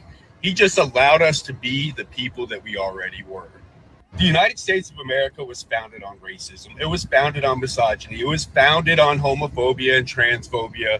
And when all of the isms and phobias were under attack and people were now forced to be held accountable, rather than taking it as an opportunity to grow, many white folks doubled down on their ignorance, dug in their heels, and fought back. And to the privilege, diversity, equity, and inclusion begins to feel like discrimination and oppression. And it wasn't until I decentered myself, deconstructed, that I found real peace. Well, yeah, that's one of you guys' ex-cult members, Joshua. We are happy that he made it out safely. Okay. No, he's not one of ours. He's a grifter of shit. Here, hold on one second. I can prove it. It's a MAGA meltdown. Trump. Huh? It's in the back chat. Okay, wait. Let me just see what he posted this on his page. Let me see what it is. Trump calls his biggest supporters, the ones that helped get him elected, low IQ nut jobs. Yesterday, Trump's wife, Melania, announced to the world that the Epstein files are very real and that the victims deserve to be heard and that they deserve justice. Something big is about to come out, and Melania is trying to make sure she's not linked to it. This is bad for Trump because Trump has been saying the Epstein files are a Democrat hoax. After Melania made Trump look like a fool yesterday, Trump jumped on Truth Social and started bashing Candace Owens, Tucker Carlson, and Megyn Kelly, some of Trump's biggest supporters. Candace Owens responded to Trump and said, "It may be time to put Grandpa in a nursing home." And this is what Trump supporter Alex Jones had to say. Well, President Trump came out on Truth Social and attacked myself and all the original MAGA supporters today. And I'm just so sad that whatever's happened to him has totally changed the man he once was. Trump's own wife came out at an unannounced press conference today and said the Epstein crimes are real and that she wants the victims to be in front of Congress to cover up the end. That's the opposite of what Trump's saying. Looks to me like she's breaking with Trump because she knows the ship's sinking, just found out the truth. So Trump's got big problems, folks. But at the end of the day, I just feel sorry for him and pray that God touch his heart and soul and free him from the demonic influences that he's under. Certainly clear that this new Donald Trump is somebody we should support, and I'm not. So I'm energetically opposing him. Trump supporter Tucker Carlson breaks down how Trump isn't a Christian. It's a mockery of Christianity. To send out a tweet with the F word on Easter morning promising the murder of civilians and then saying praise be to Allah without explaining any of it, you are mocking me and every other Christian because we're Christians. We can't support that. That is evil. That is an intentional desecration of beauty and truth, which is the definition of evil. And Trump supporter Nick Fuentes had this to say about Trump and MAGA. I wore this stupid fucking ridiculous hat when I was in college. I had people threatening to kick my ass. I wore this in the cafeteria. They said, no more endless wars. They said tariffs, mate, we're gonna win so big. They said, we're going to build a wall. Mexico will pay for it. It just got 10 feet taller. It was a lie. All we can do is stop being suckered one single more day. I'm done. It's a MAGA meltdown. Trump calls his biggest supporters, the ones that help. So, damn, I didn't know his own wife was in public speaking against him. Thank you, Joshua. You're so sweet. He keeps dropping my Cash App. I appreciate you. But where Joshua? Oh, Joshua left. Oh, wait, you still here, Josh? I see you. Yeah, I'm here. I'm here. I didn't know the man's own wife is against him. Damn. You mean Trump's wife? Yeah. Yeah, Trump. Melina. So, and it's going to get worse here. Like I don't know if you went through any of the Epstein releases, right? Oh no, I did not want to see that. But you want to give us the? Well, no, it wasn't.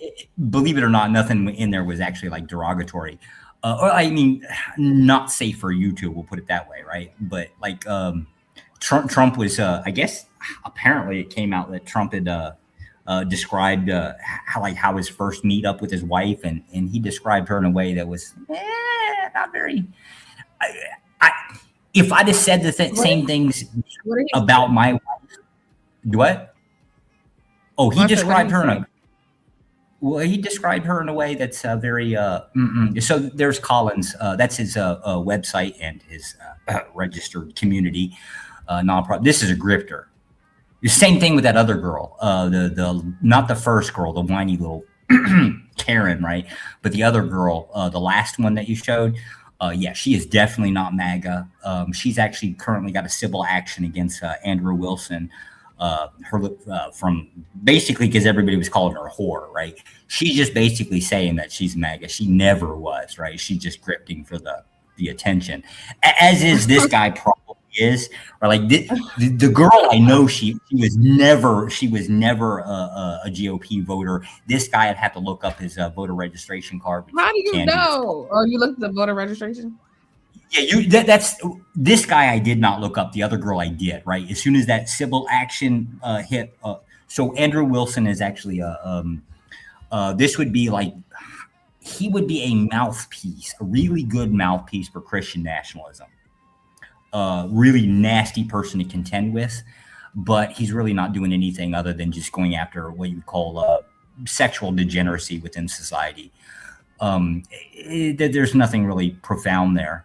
But anyways, right, like most of these people that you're running into on TikTok and some YouTube channels, they're just everybody's grifting for money, which I'm not going to fault you, right? Like that's probably true within the conservative groups too, right? Like I still say the vast majority of them behind closed doors are just nasty people.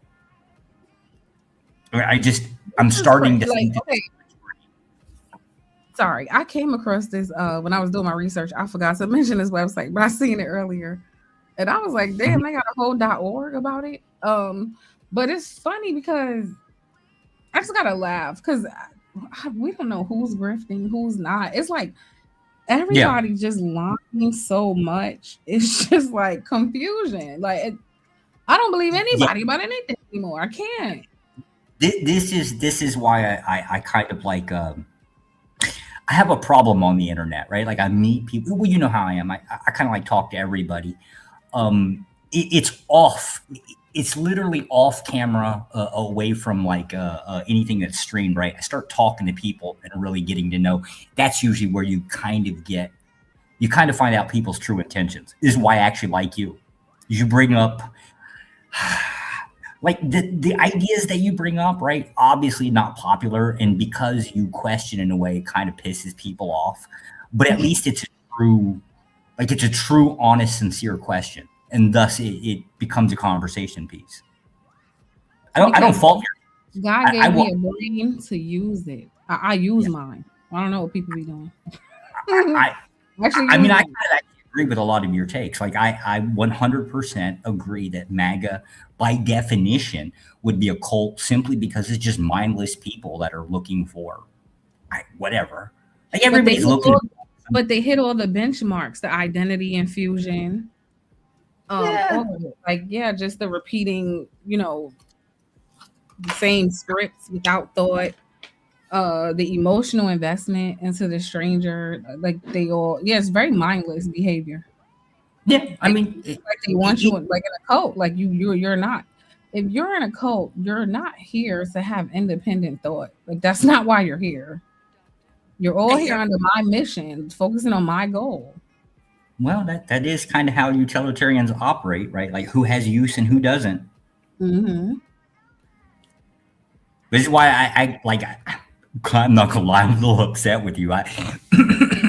I know your access within the Black community, right? Like, you guys have a growing number of GOP converts, I will say, that are switching from the DNC, right? I don't like the idea of you sitting here bashing the MAGA people, right? Because you might prune off some of my members.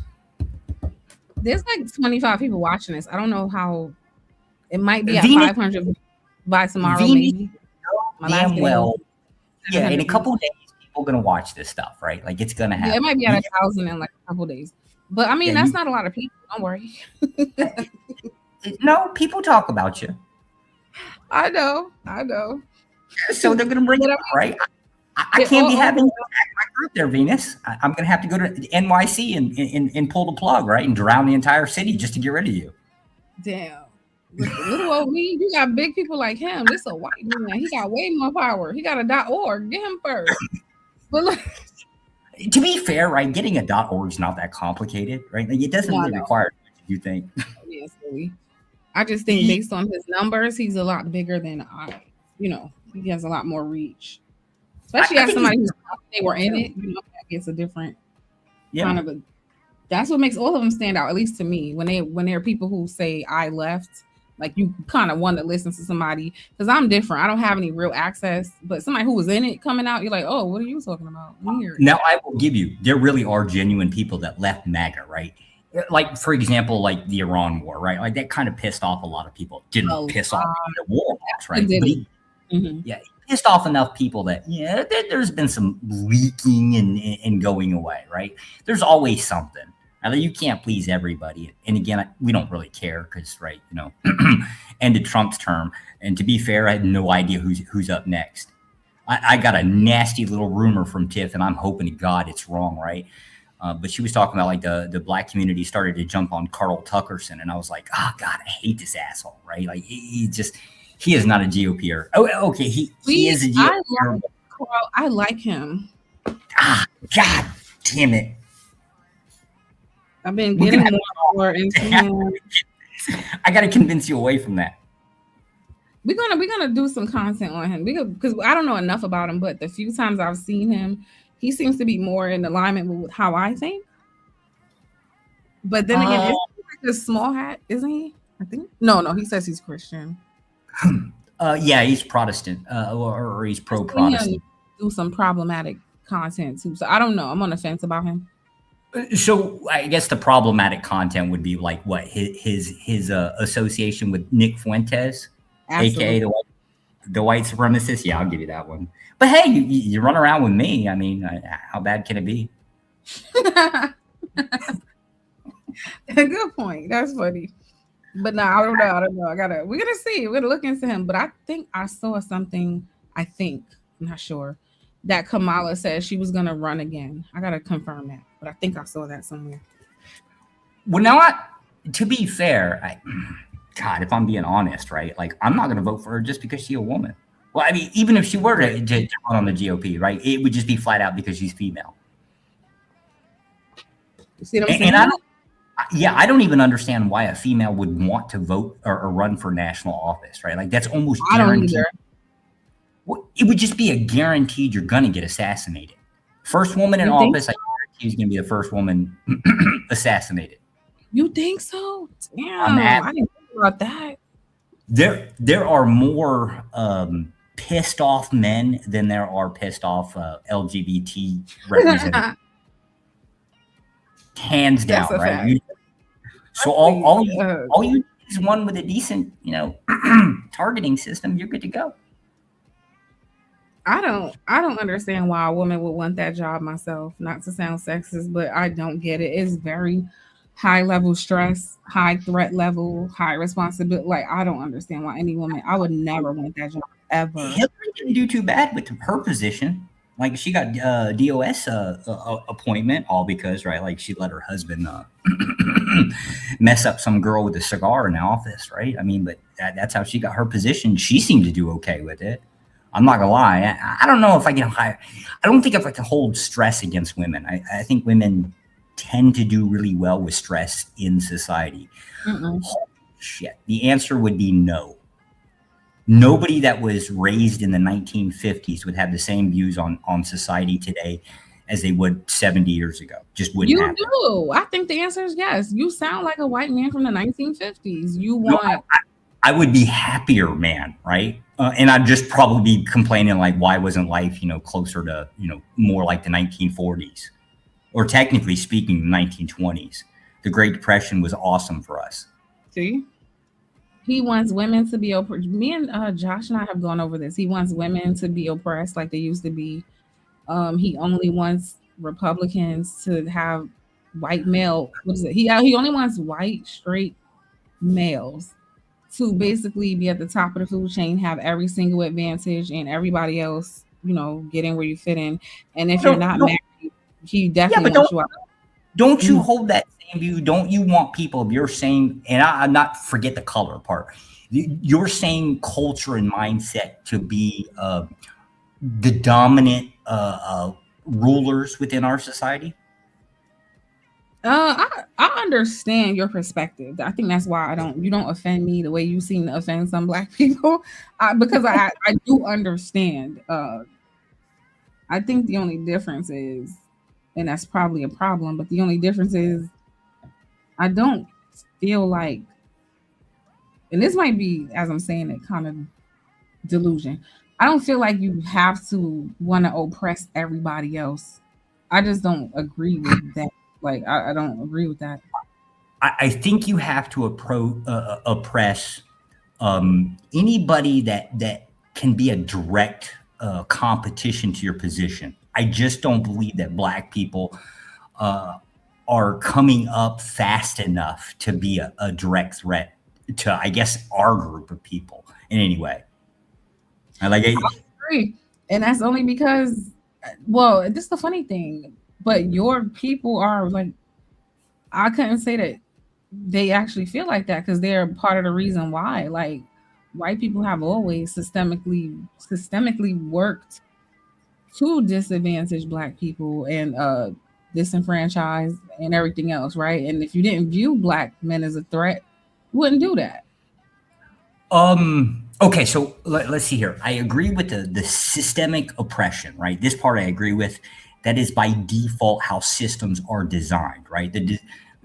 By definition, by design, systems are designed to benefit one group of people exclusively, right? It may not be designed to just automatically go against another group, but by definition, it's supposed to function for the benefit of that group and not others. So let's call it exclusion at the very least we can get away with, right? So I would definitely agree with that concept, right? It was built for us. It was designed for us. It was designed to benefit us and nobody else, right? Now, when you have other groups, I don't mean subgroups as in below, I mean subgroups as in smaller, were to come up and say, hey, you know, we want a piece of the pie too, right? We either have to pacify in some form or another, or we have to kind of like get rid of, if that makes sense. No, I understand it. We mostly work within the pacification system. It just depends on the cost benefits that come with it, right? Like that's what DEI would have been, like a pacification, right? Or civil rights. Like, sir, I understand. Yeah, I guess that's just where civil rights would definitely be a thing on the right that they were trying to pose for it, right? Like that would be one of ours that was designed specifically to say, hey, right, like, you know, it would be like the equivalent of the Joe Biden, right? Like, if you don't vote for us, you ain't black. Like that's what that would be about. It's kind of like it's the same sales pitch, but that was definitely like on our side. The DI side, yeah, unfortunately, that's liberal, not us. Yeah, but personally, you know why me and you agree so much? Because when you said black people aren't coming up fast enough to be a threat, part of my problem is what I was talking about today with like these black super MAGA supporters. I think that is problematic. That is extremely problematic. I think that feeds into exactly what you're saying. Like, because you're problematic. You guys are on one accord and you have a common goal. And then in our community, sometimes it's like, I need people to understand trying to link yourself so closely to white power structures is not always beneficial for you the way you think it is. I think you are more right if you combine so the battle of the sexes within the black community would be like the red pillars, right? When you combine those with MAGA, you really get a direct, well, at least to the other, I'm saying a larger group of black people, that would be a bigger problem. And I mean the staunch red pillars. That would actually be a real nasty threat for, well, I guess the majority of black people to contend with. Hate to say it, right? If most black people were like the red pillars, you're saying? Yeah. That is the one that is the thing that is helping more jump from the DNC to the GOP right there. Like that one thing. You told me this before. Can you explain how is the red pill helping black men jump to Republican? Okay, so the DNC is always that whole, let's think of this like in the concept of pro-choice, right? The GOP is actually anti-choice, believe it or not, right? Like we're not real big on the whole like choice thing, right? The DNC is, or at least that's their sales pitch. I don't think they ultimately are, but it is definitely their sales pitch. The red pill community is, when you run into red pillars that actually do give prescription, it's almost nearly always the removal of choice. Like an example would be removal of women's voting rights. That would be a red pill take as a prescription. It's a Christian nationalist take too, to be honest with you. But the concept of it is it's aligning with us, and because we have the same, let's say, prescription or sales pitch, right? It's more aligned with us, and so those red pillars would be more. It would be more appealing for them to jump on the political party with us, especially if we've got any type of political movement that's actually moving in the direction of removing women's right to vote. Interesting. So yeah, I can see that. So because a lot of I don't know a lot, but from what I hear from the few red pill people who come over here, it's very much like they speak about abortion a lot, right? Which would be like something Democrats are for, right? The red pill is against. So by default, when they're saying they're against it, it's appealing to the men. So it makes them want to align with the Republicans, right? Or when they want to take away women's voting rights, right? Like you're right. Like a lot of the red pill ideology is in direct correlation to Republican or conservative views, and that's how they end up getting black men to convert because they think, oh, I align more with this, but all the other parts that they're missing, right, like you said, is that this thing is kind of built specifically to benefit a certain group, and you are not that group. Right, and that's where you and I had this conversation, right? Right. Like the removal of women's voting rights isn't the ultimate goal. It's just the first step of it, right? Right, Like the idea is to go in the direction of what we call stakeholder vote, right? It means that you should not have a say in like how families are government, like how the government can get involved with families or whatever, and you should have no vote in it unless you're a family, like you're into families. So like if you're unmarried, blah, blah, you don't own a house, things like that, you ultimately get your vote removed, right? Women are just the step one because they're like 51% of the population. You take out the majority first so that the rest of the job becomes easier. And this would speak back to the system you spoke about, right? Because if you said we want to limit the vote to a stakeholder vote, right, where it's going to be like you have to be married and you have to own a home, right? Yeah. How many people you just eliminated by default? With the vast majority population among the black, it's got to be eliminating everybody, and then the group that's married the least, right? Black people, definitely gone. So this is what I mean by like they don't understand that the things that they're subscribing to, if all of the plans come into fruition, it doesn't benefit a black man to be a Republican, and right now it does not. I agree with you if that's not their goal, right? And that's why I said this is when I talk about like why I agree with you about the cult thing again, right? If your premise is just like if your starting premise is I'm pissed off and I just want to basically put my foot on women's necks, right? Yeah, join the GOP. We'd love to have you. Keep in mind, probably not going to trust you, right? Because it's not a good enough. That's not telling me you actually believe in the like our goals, right? That's just saying you hate it. And this is how you work so well, at least within your conversations. You're pretty good at getting started in with like the starting point. What's the premise? Like, what are you trying to get to? I'm telling you that, like, from my perspective, this is the group of people that I want to dominate. This is how we're getting here, right? And then the premise is like right there. This is a group of people that I basically want to have in control of the United States, right? So now ask the same thing within your sphere of people that you would talk to, or within the black community, like what they would ultimately want. Do they want our side? To like, I guess our group, they want us ruling the United States and excluding everybody else? Right. That's where my issue comes in. When I was saying earlier, most MAGA people are not like you, where you have maybe the vocabulary and the understanding to articulate exactly what you want, why you're doing it, etc.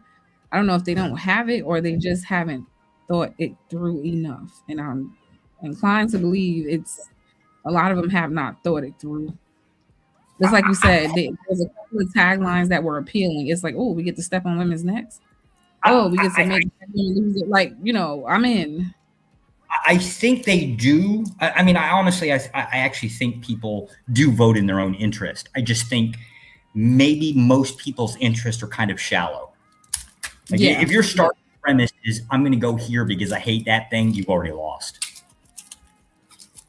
Like if that's enough to motivate you. Yeah, if that's all it pisses you off to get you do, you're definitely To be clear, that's a lot of Republicans. If you ask them, most of the time, you know what they're going to talk about? Why they didn't like Kamala and why they like Trump? Because they don't like the LGBTQ. Most of the time, that one thing was enough. That goes both ways. Well, within the black community, right? Like that's an easy sell. You want to piss off? Yeah, you want to piss off a black man, accuse him of being gay, right? Like that's an instant fight right there.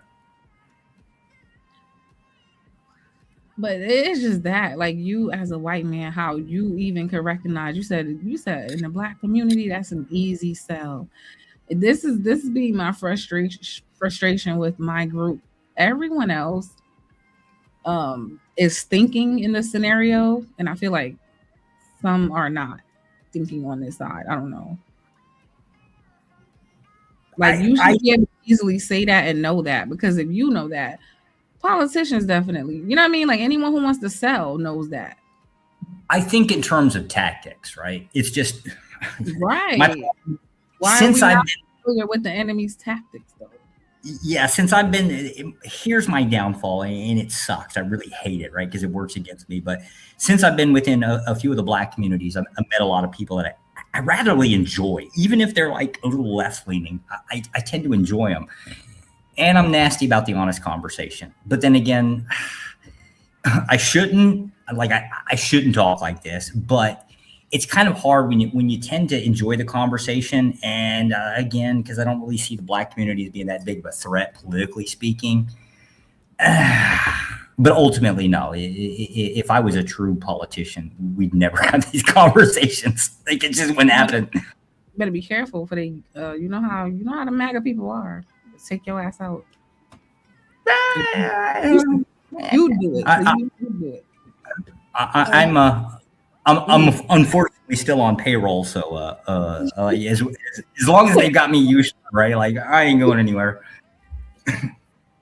The article says Democrats have become nasty in their approach to this. I feel like, what is wrong with this damn Artifacts podcast? I'm gonna drop the link one more time, and then if not, I have to run soon anyway, Joshua. But I'm gonna drop the link one more just for him, because I cannot understand most of the things he's writing do not make sense to me. I don't get it.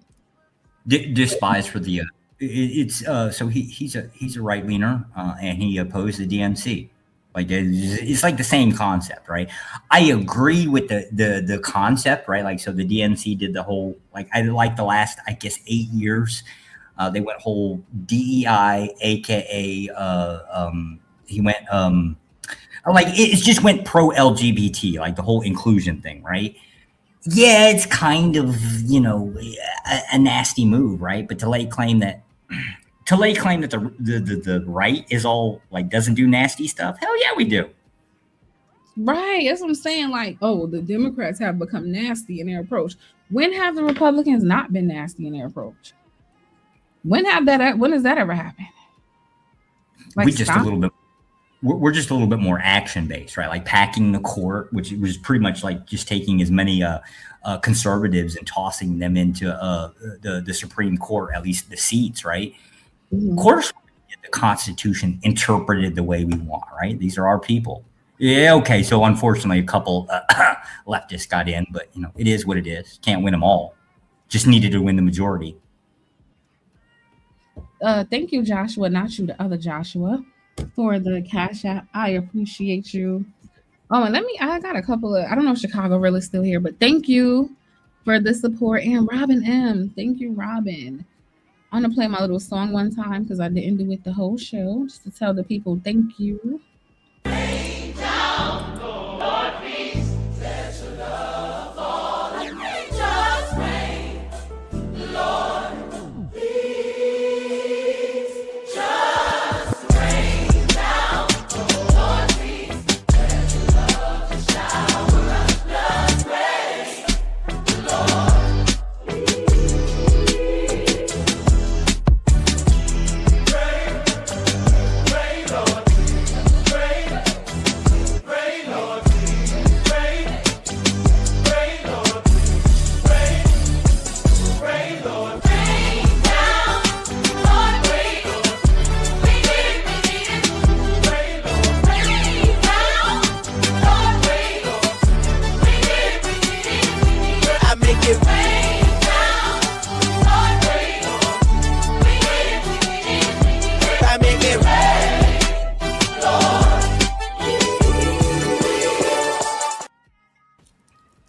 So yes, thank you to anyone who sent support my way. I appreciate it.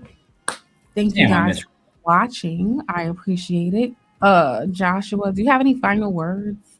Yeah, I It's miss Rilla. hours. I wish I'm we. a little over, but that's okay. What do you have? I miss Rilla. I wish it would have came up. That's a cool Podcast. I wish you'd come up. He's not there. Oh, thank you, Artifact. He said, "Come back, Venus. I like the show. I'm gonna try. I'm kind of busy, but so I can't give you like a scheduled. But please hit my notification bell, like unhit it and hit it again, because a lot of people were writing under my other video that they didn't even get a notification. So please do that. And I'm just gonna try and come back as much as I can, even if it's like this, like little quick 2-hour shows. I think that's better than nothing. And yeah, I kind of want to go in this direction. I have a lot of different opinions about some of the political stuff, and of course, like pop culture, as always, and like just Black community issues. That's kind of where I am for those of you who are new. What's up, Joshua? I'll give you after show. I'll give you an idea. I think you might be interested in. Okay. So please like the video, guys, and if I can, I might come back later tonight. I hate saying that, and then half the time it doesn't happen. So I'm trying to stop promising, but I'm gonna try. But if not, I'll definitely be back within the next few days. Just gotta think of another show idea. And guys, follow me on Instagram so y'all can send me things. Like my Instagram is the Voice of Venus. So if you guys see things that might be interesting to talk about, send it my way. I can't guarantee that I will, but send over the ideas so we see what like makes sense. And if anybody's viewing this show and is in the NYC area, please try to catch up with Venus and get a good sniff of her hair. So somebody come back and contact me and let me know what it smelled like, right? Because like damn, that was a good show. I got my ass dragged. Still being a weird freaking sexualizing the fetish. Why can't I talk today? The fetishization of Black women. The white man strikes again, oppressing us.